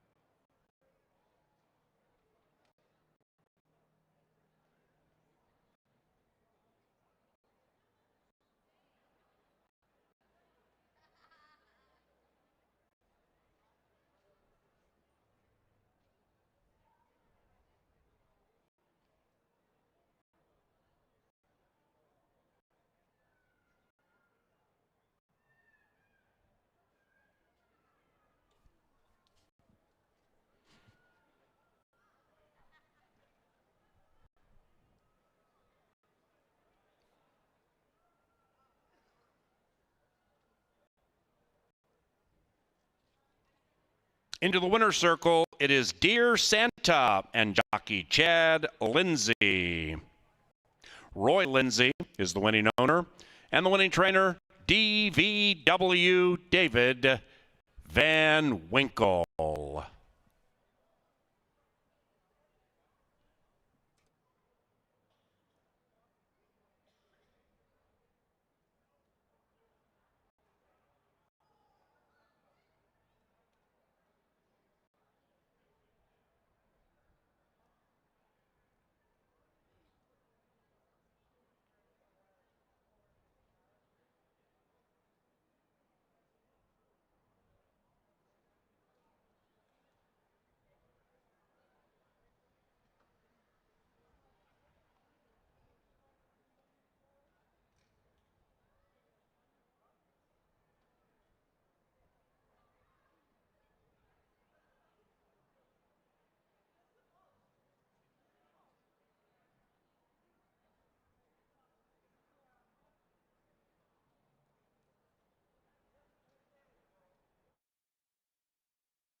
They're racing.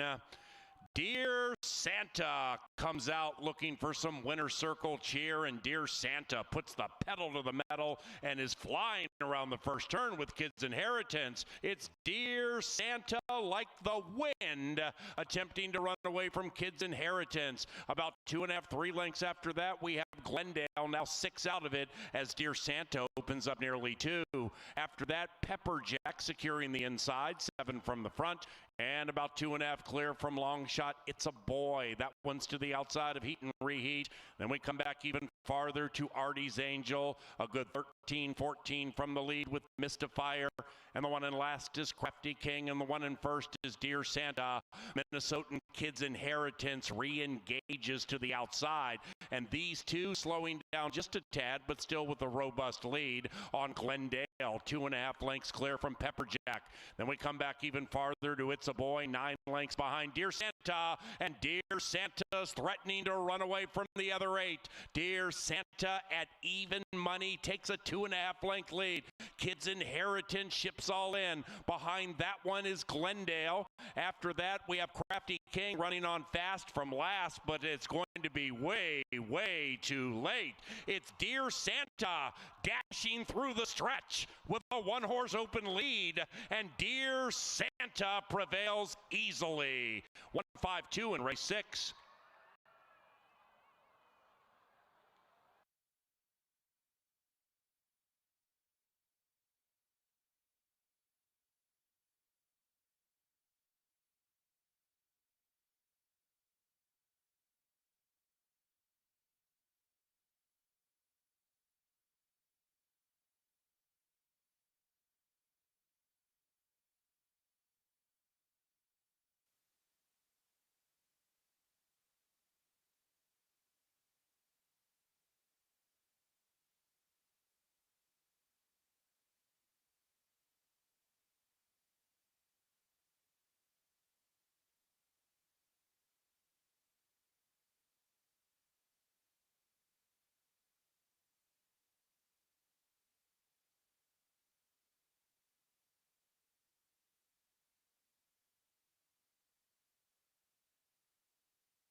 Jeff Medeiros watched a lot of horse races in his 30-plus years in the press box, and one thing he's been saying all summer long is if Chad Lindsay gets the front, watch how good he is. And we saw another example in our most recent race. They had to go quick in the opening quarter mile, but Chad got the lead, and the rest is history. Jeff Medeiros' opinion gets paid off. Now we go to race 7. We close out the pick 5.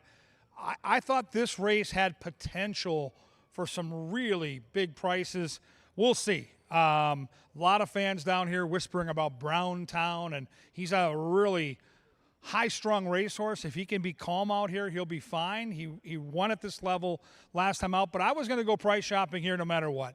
You pick and choose your spots on the card as a handicapper, and I thought this race legitimately had a chance to maybe blow up. And I'm going to try the 1. I'm going to try Street Humor here. I've got a good pilot in Constantino Roman. I've got a horse that has faced better competition. Now, things haven't been going his way lately, but he's been facing better. He's getting a drop in class to the right spot. He's got natural speed. Now, I don't think he's as fast as Browntown or Mr. Fabricator, but he projects to get a pretty decent trip here, scraping the paint inside. And so at double digits, I'm going to take a chance here. I'm going to wheel this horse in a dime super in all 4 slots and hope that I can get him home at a decent number.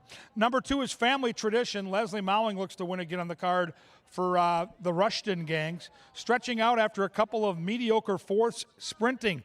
I like when trainers try something new and the stretch out makes sense. We'll see if Family Tradition can enjoy the extra ground here tonight.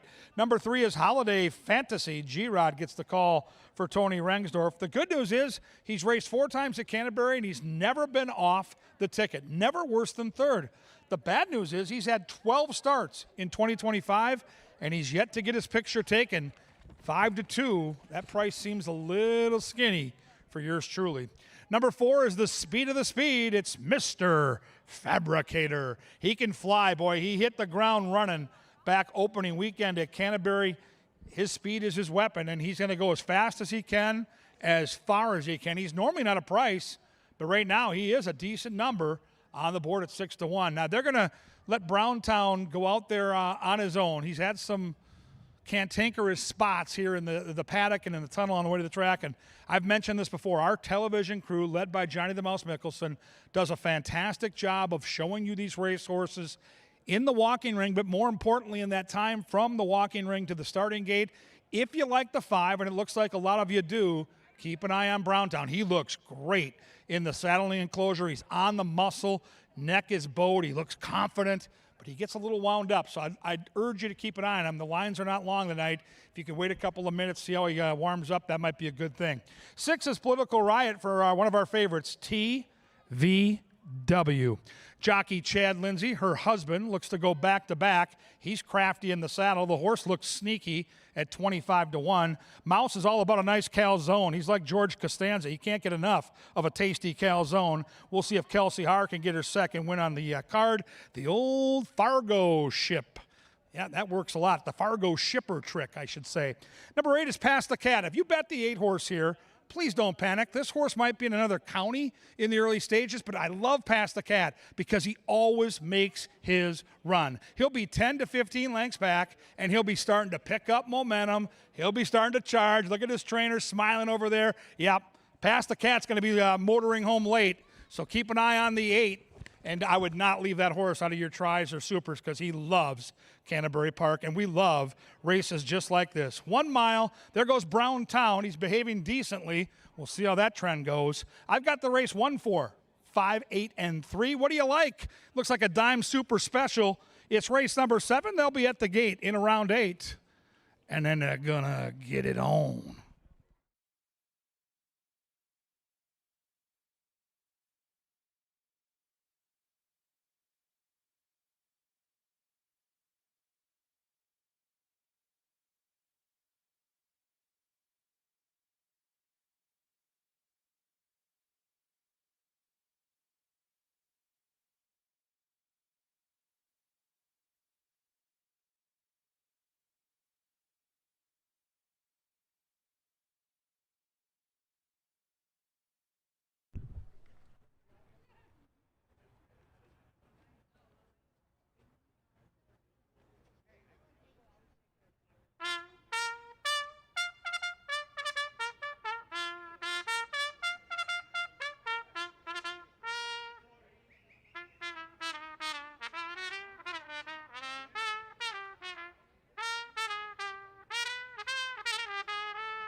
They are into the post parade for race number 7. Fast main track, post time in 5 minutes.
Ladies and gentlemen, a rider change in the 8th race being announced for the first time. Race number 8, number 1, Fire in the Sky, will now be ridden by Jada Bowers. Jada Bowers picks up number 1 in race 8.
There at the starting gate, it is now race time.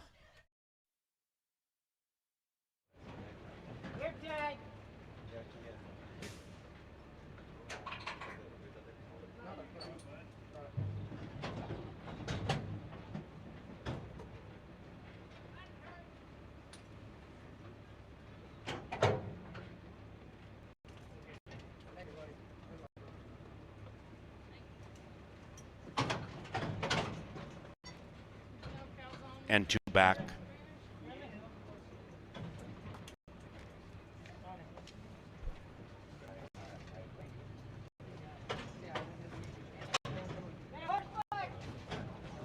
Eight in the gate for the 7th.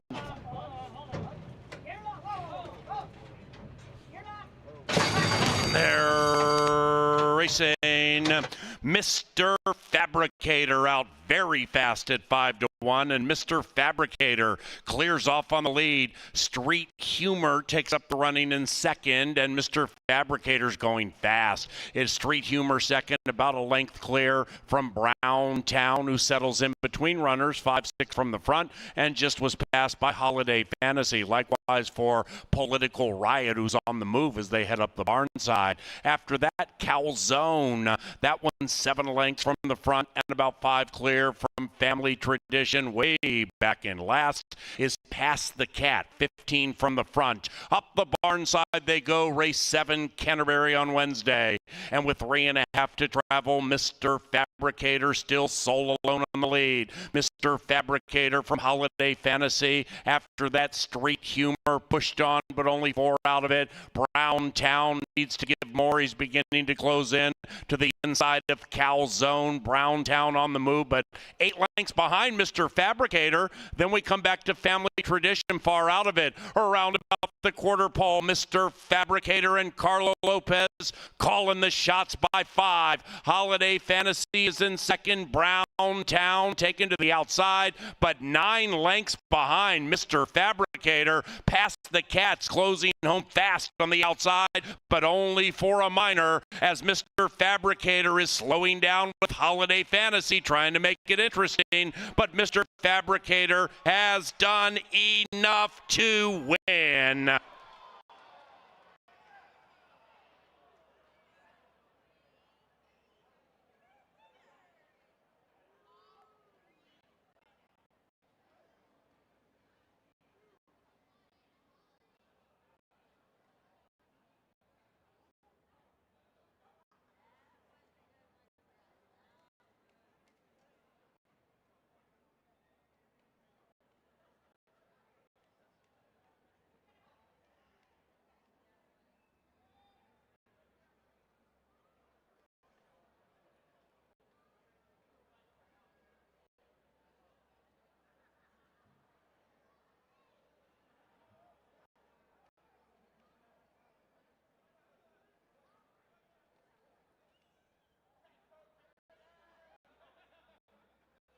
Photo finish and 3 claims. Photo finish and 3 claims. Stand by.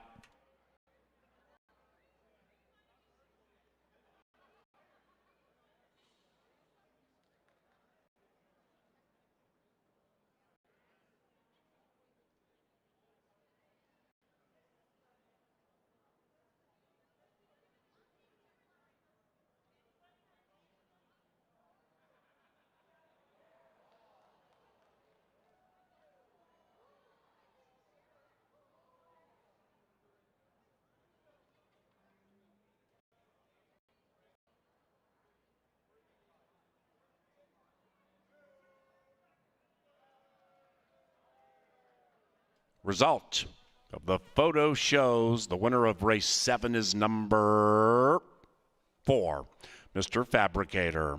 It is 4385, 4385.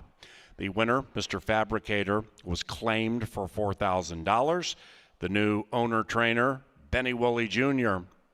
The runner-up, Holiday Fantasy, claimed $4,000. The new owner trainer, Tim Padilla. And number 5, Browntown, was claimed $4,000 the price. The new owner trainer, Alan Brown. 3 claims from race 7. Winner, Wooly Jr., Wooly Jr. Runner-up, Padilla, Padilla. Browntown, Brown, Brown.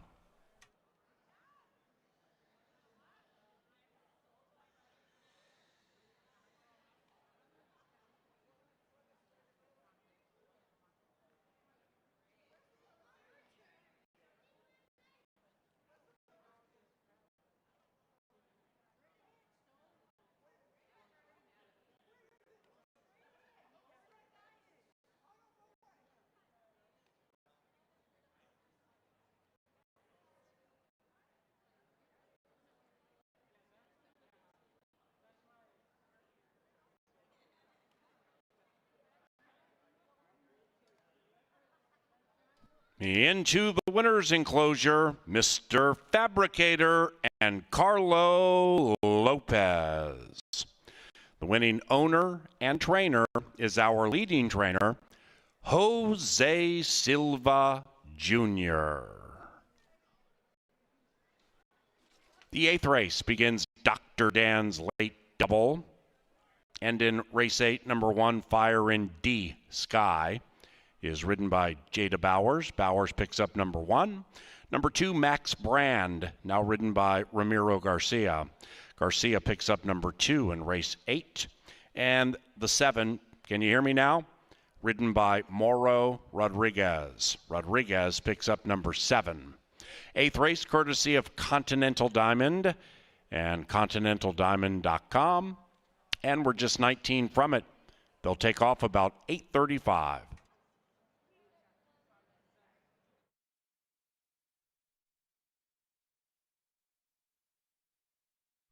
The pick 5 paid $524.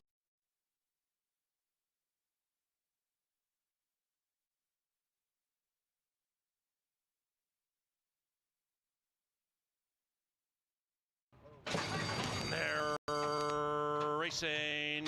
Mr. Fabricator out very fast at 5-1, and Mr. Fabricator clears off on the lead. Street Humor takes up the running in second, and Mr. Fabricator's going fast. It's Street Humor second, about a length clear from Browntown, who settles in between runners, 5-6 from the front, and just was passed by Holiday Fantasy. Likewise for Political Riot, who's on the move as they head up the barn side. After that, Calzone.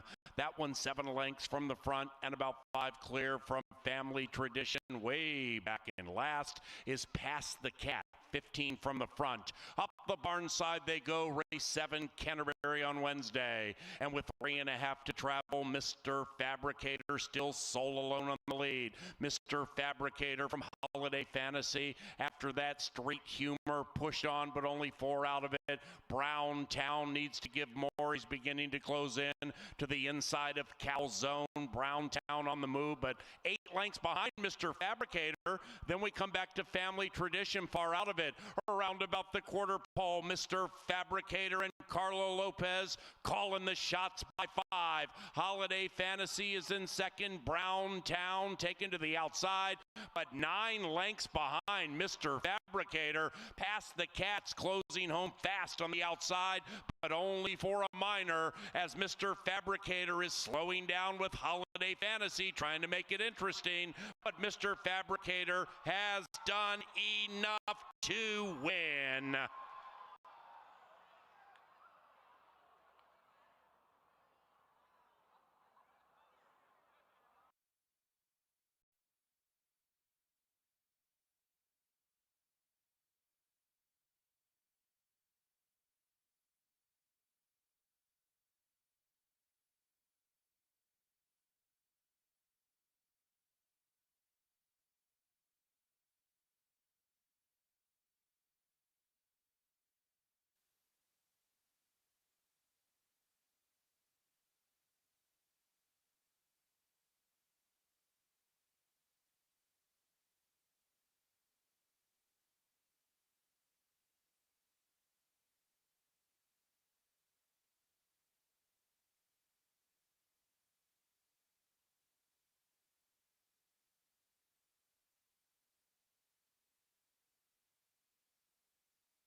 Angela Herman, Kevin Gorg with you in the Press Box studio to take you through the late Daily Double, which features quarter horses.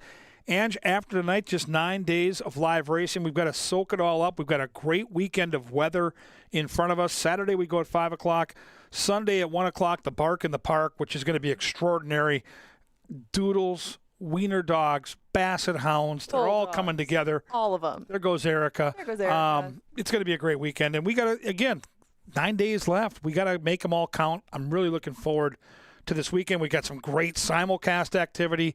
Del Mar runs the Pacific Classic out at Saratoga. They've got the Jockey Club Gold Cup, and Kentucky Downs fires up. So if you like the simulcast, our horse book is awesome, and I know you love the game, so it's going to be a big weekend. It is going to be a big weekend. It's almost the changing of the seasons as far as horse racing goes. You know, a lot of these meets that are in the summer are ending, and you go over to more of the championship kind of meet in the fall, where you get some handicap horses come together all the way to the Breeders' Cup.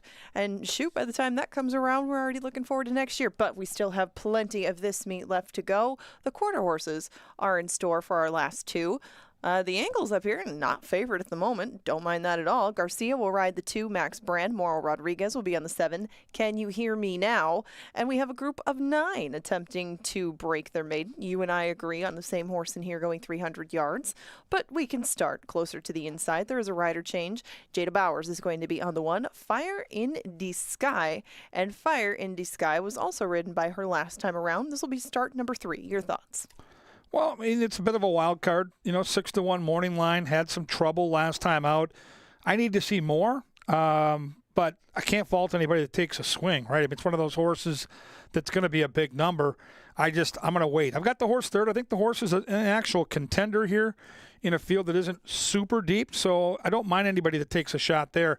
I thought the 2 was much more of a primetime player in this race. I really thought that he would be the outright favorite, and I'm sure he will be, but Max Brand has not been good at the gate, and that's just something you can't do at 300 yards. I don't love him being inside. I guess I don't really care as much about that as I do about the fact that the horse doesn't usually get out very swiftly. And 300 yards, while it's not a deal breaker, it's probably enough time to get up there. This horse just, once he gets behind, sometimes doesn't have quite as much going for him. I would also prefer him maybe to be further outside. So I found enough against him to play against the likely favorite, but I respect Max Brand's chances in here, especially if he has turned things around after his first 4 starts. But you can't ask the horse if he is more apt at the gate now. You just have to find out as the race goes. Yeah, beat at 30 cents on the dollar last time, beat at 6-5 before that, beat at 2-1 on debut. I respect him. He's good enough to win, but he's the kind of horse that I need to bet against. That's just how I play the game.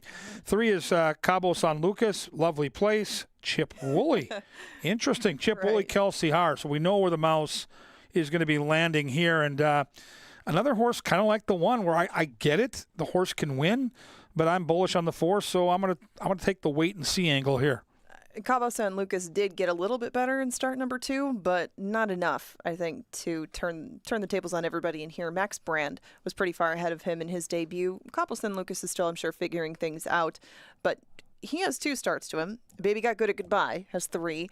I talked an awful lot about this filly recently. Why do you like her? I just think she's faced better competition than anybody in this race. I mean, she's faced open. She is a Louisiana bred, so she's faced open company. There are state breds to her outside. She tried stakes foes last time out. I mean, she's got talent. She was right there when the real running started. Didn't finish strong, was there with Hollywood, who's a nice one.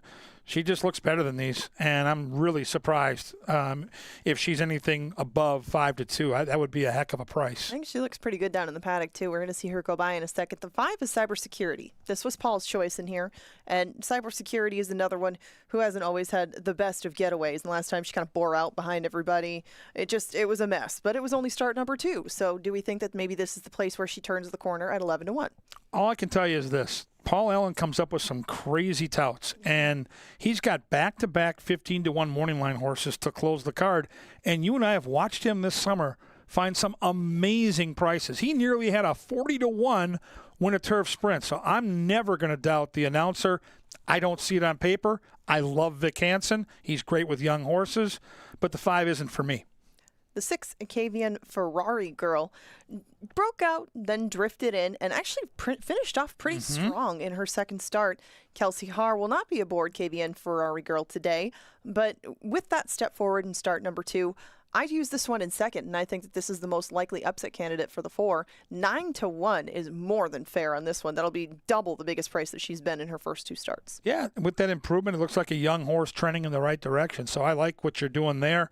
Outside horse to me, actually the next horse in line, the 7, Can You Hear Me Now? A jockey change to Rodriguez. It looks like a horse that's faced some tough competition. She also looks like a horse that just hasn't turned the corner, but if she does, I mean, look at the company she's been keeping. Ding Dang Dulce's a really nice horse. Ding Dang Dulce is a very nice horse, and I give her credit for that. It's just that she was beaten by almost 5 lengths by that one and broke slow again. It's a recurring pattern with some horses that end up in these spots. They don't get out of the gate very well. I will give her credit that she's faced trial company winners potentially a couple of times, but even against the maidens, the closest she's been is a length. So unless some serious improvements in order, I would have to take at least 9-1. 14-1 is the price on Els Mad Sace. This is start number 3 for her as well. Another one who puts herself behind the 8 ball right at the beginning. Yeah, well, she's been bumped twice. I mean, who knows if the horses around her have misbehaved. She's in from Iowa. I'll have to ask Jeff Madej how the Iowa quarter horse form matches up. But, you know, again, lightly raced. I don't really have much to really gravitate to here on paper, so I'm going to wait. And then we got Haley Hobbs on the outside. Josie's Cartel bumped repeatedly on debut, and we love Haley Hobbs in the press box. Well, and you'll notice that one person has the 9 on the board. If you're going to give me a bomb in this race, I want 24-1 on a second-time starter who broke very slow and stayed. I mean, he walked out of the gate. So if he can improve on that whatsoever, and he did take a little bit of money last time, 25-1 is going to look like stealing. What a fun race. Look at that slew of handicappers. Yes, a lot of us are on the 4, but to Angela's point, some sneaky bombers underneath. Play that try, play that super. We'll come back and take you through race number 9. Right now, we send him to the track, and Sir Leonard Dykert with the call to the post.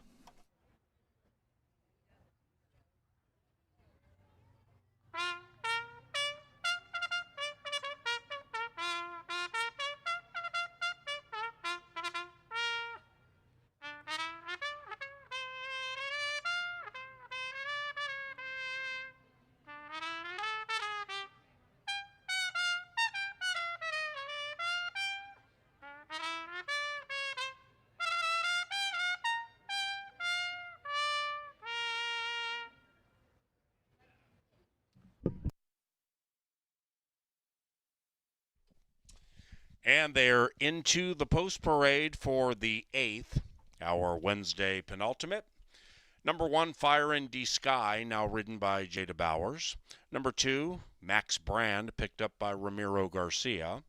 And the 7, Can You Hear Me Now, ridden by Moro Rodriguez. They'll be to the gate for that late double 5 minutes from now.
Oh, arriving at the starting gate. It's post time.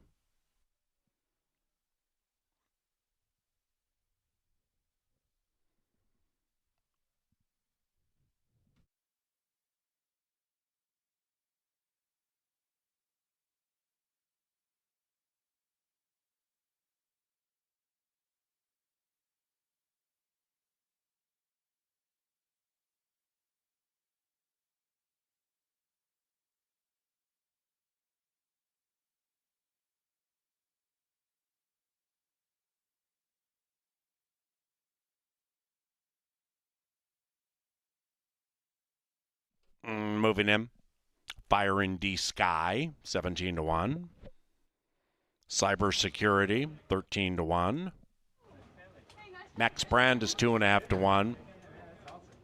Baby Got Good a Goodbye, 8-5. Max Brand now 2-1.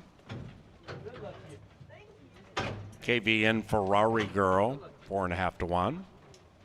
Baby Got Good a Goodbye goes in. And we have a few back now. Can you hear me now? LS Mad Sace and Josie's Cartel, 35-1.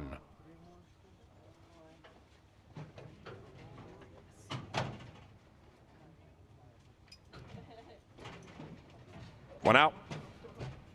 Josie's Cartel.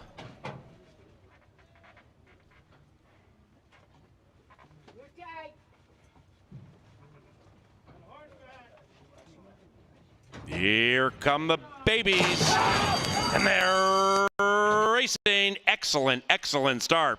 Can you hear me now? And Baby Got Good a Goodbye came out okay. On the inside is Max Brand. Then it's Cybersecurity. They're chasing Baby Got Good at Goodbye, who says goodbye to them all.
Result of the photo shows the winner is number 4, Baby Got Good at Goodbye. 4782 in race 8.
The 8th is official. Now entering the winner's enclosure, Baby Got Good a Goodbye and Angel Ramirez. The winning owners,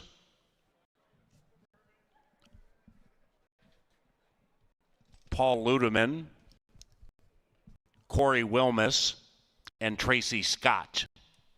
And the winning trainer, Ed Ross Hardy.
Racing, excellent start. Can you hear me now? When Baby Got Good a Goodbye came out okay on the inside is Max Brand. Then it's Cyber Security. They're chasing Baby Got Good at Goodbye, who says goodbye to them all.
the People's Choice storms to a 6-5 victory to start the late daily double.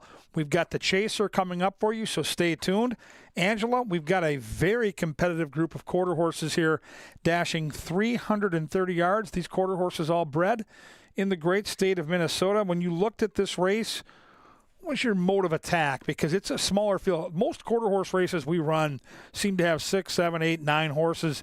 This one with the scratch only has 5. How do you attack a race like this? This is a different sort of maiden than you have with the last one, where you might have to look more at the human connections, have to look at the workouts, have to look a little more between the lines, because there's not much experience with them.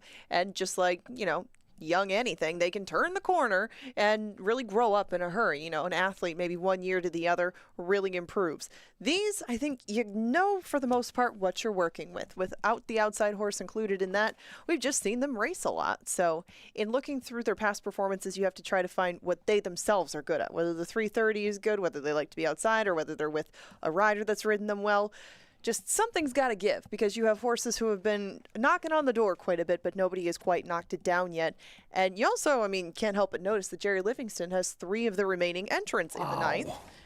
Oliver Steele is out, so we're left with 5. 3 of them are Jerry's, and they've raced against each other in the past. So you start digging through their past, and you find that Brother Tommy, in, recent times, has been in the Jerry Livingston barn, but now Brother Tommy calls a new place home.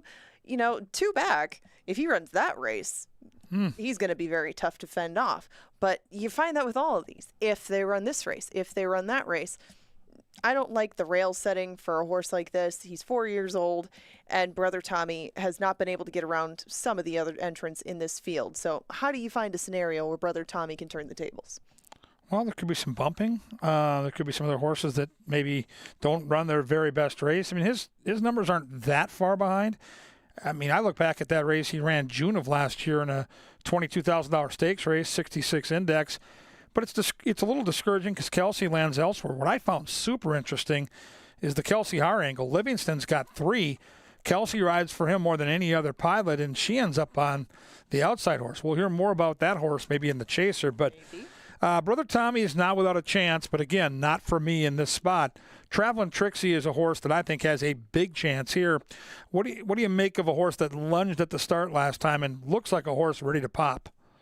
She did lunge at the start. She's been better, actually, this year than she has in years past. Sometimes the gate has been this one's worst enemy. She's drifted around in the stretch at times. Traveling Trixie just seems to have grown up and figured things out. She's 5 as well. The start hasn't been the problem as much as the finish has been this year, but she's only lost by a combined length in her first 2 starts this year. Obviously, Betty Jo gets along with her very well. And Travelin' Trixie isn't intimidated by an inside post. She runs just fine. She goes very quick. 330, you have to question. Maybe that's going to be stretching it a bit for her, but it wasn't too bad at all on July 30th.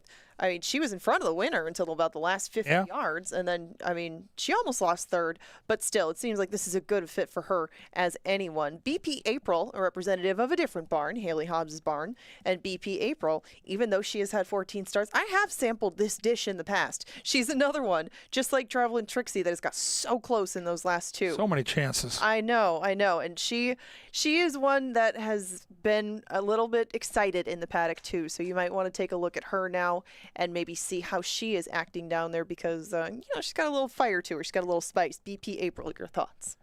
You have to use her, I think, if you're going to play an exacta. I think underneath is the place I would use both the 2 and the 3. They both tend to run the similar races where they're good, just not good enough, and that brings us to the horse we both like. Like last race, I think this horse is a standout.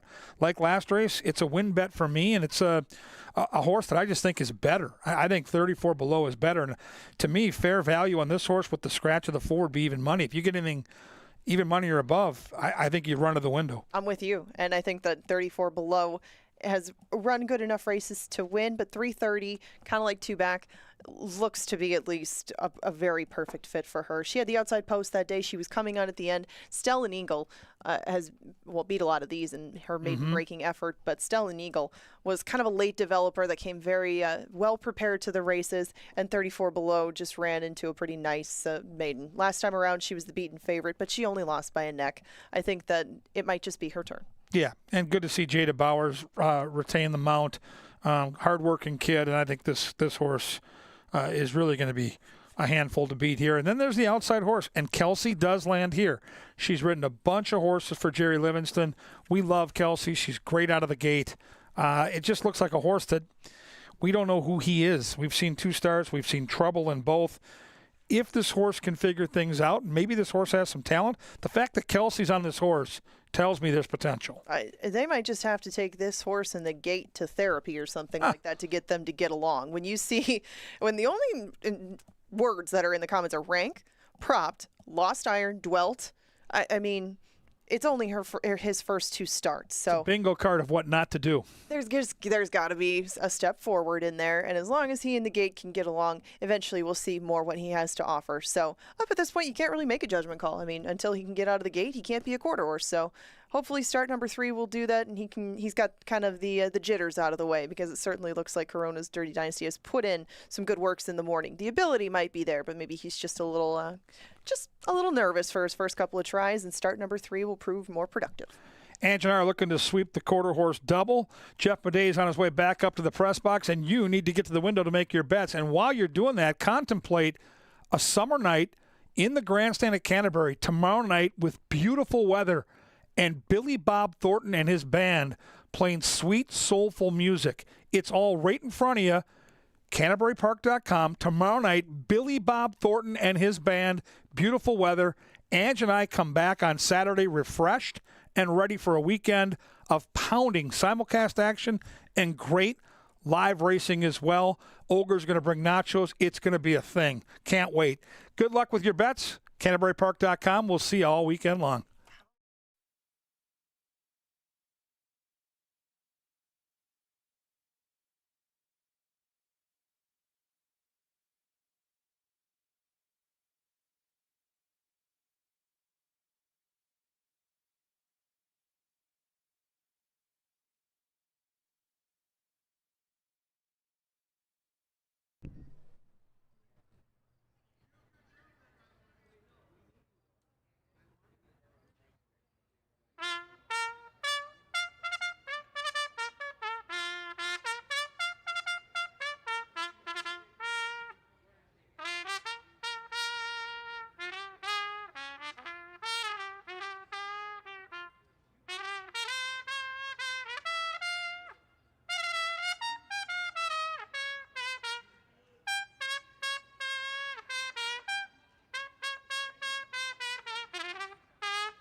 And here they come for the 9th, scratch number 4, Oliver Steele.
All righty, your boy the Chaser has this one all figured out, courtesy of Crown Royal. Just going to give it to you right now.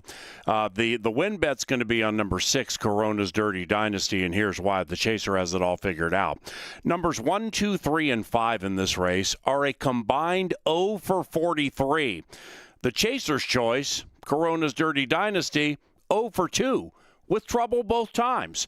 I mean, who knows how good this horse can be if it comes out of the gate. So the Chaser's going to try number 6 here.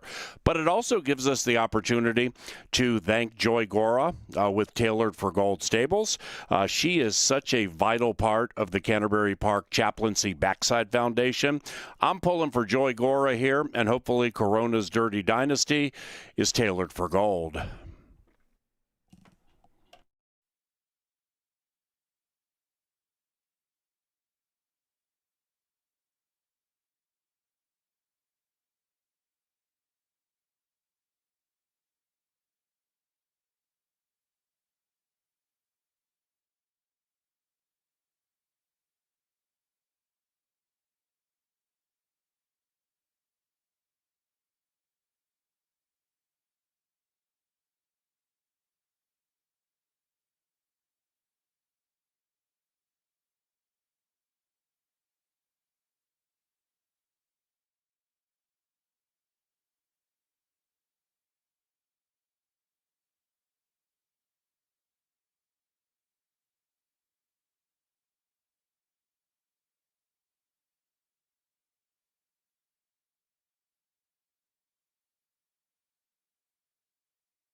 And they've reached the starting gate. It's post time for the 9th final live race tonight.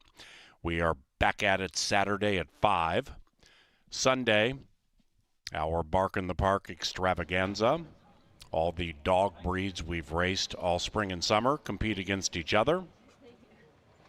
A week from Saturday, Festival of Champions Day, a signature day here at CBY.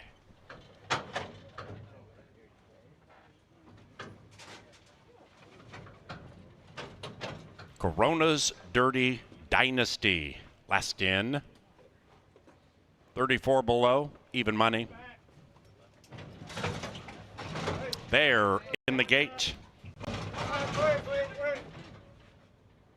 And they're racing. Corona's Dirty Dynasty kind of made the start. BP April fires out nicely. Then it's 34 below. Corona's Dirty Dynasty traveling Trixie and brother Tommy. They dash down to the wire. BP April too fast for them all.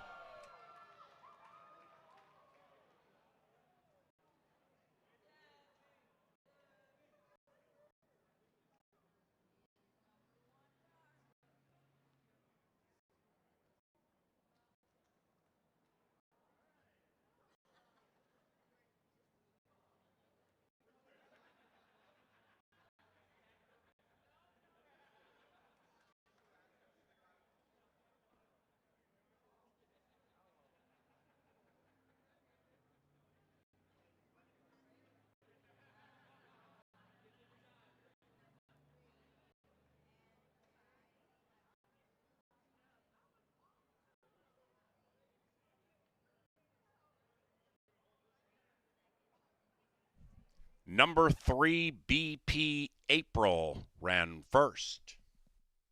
Photo for the rest.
And 3561 is official.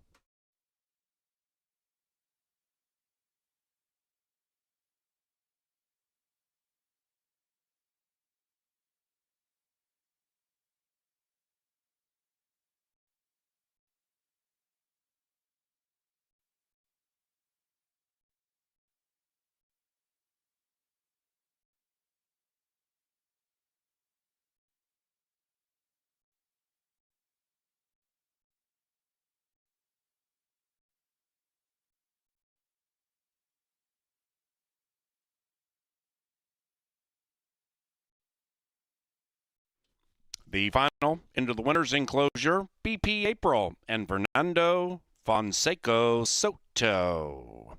The winning owner, Bernardo Omana, and the winning trainer is Haley Hobbs. Ladies and gentlemen, racing resumes Saturday at Canterbury at 5 o'clock. On behalf of our management team, those of us here in the Dark Star Press Box, and for our television department, thank you for watching and wagering on racing at Canterbury Park. And if you're leaving the Shakopee racetrack, please do so safely.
racing. Corona's Dirty Dynasty kind of made the start.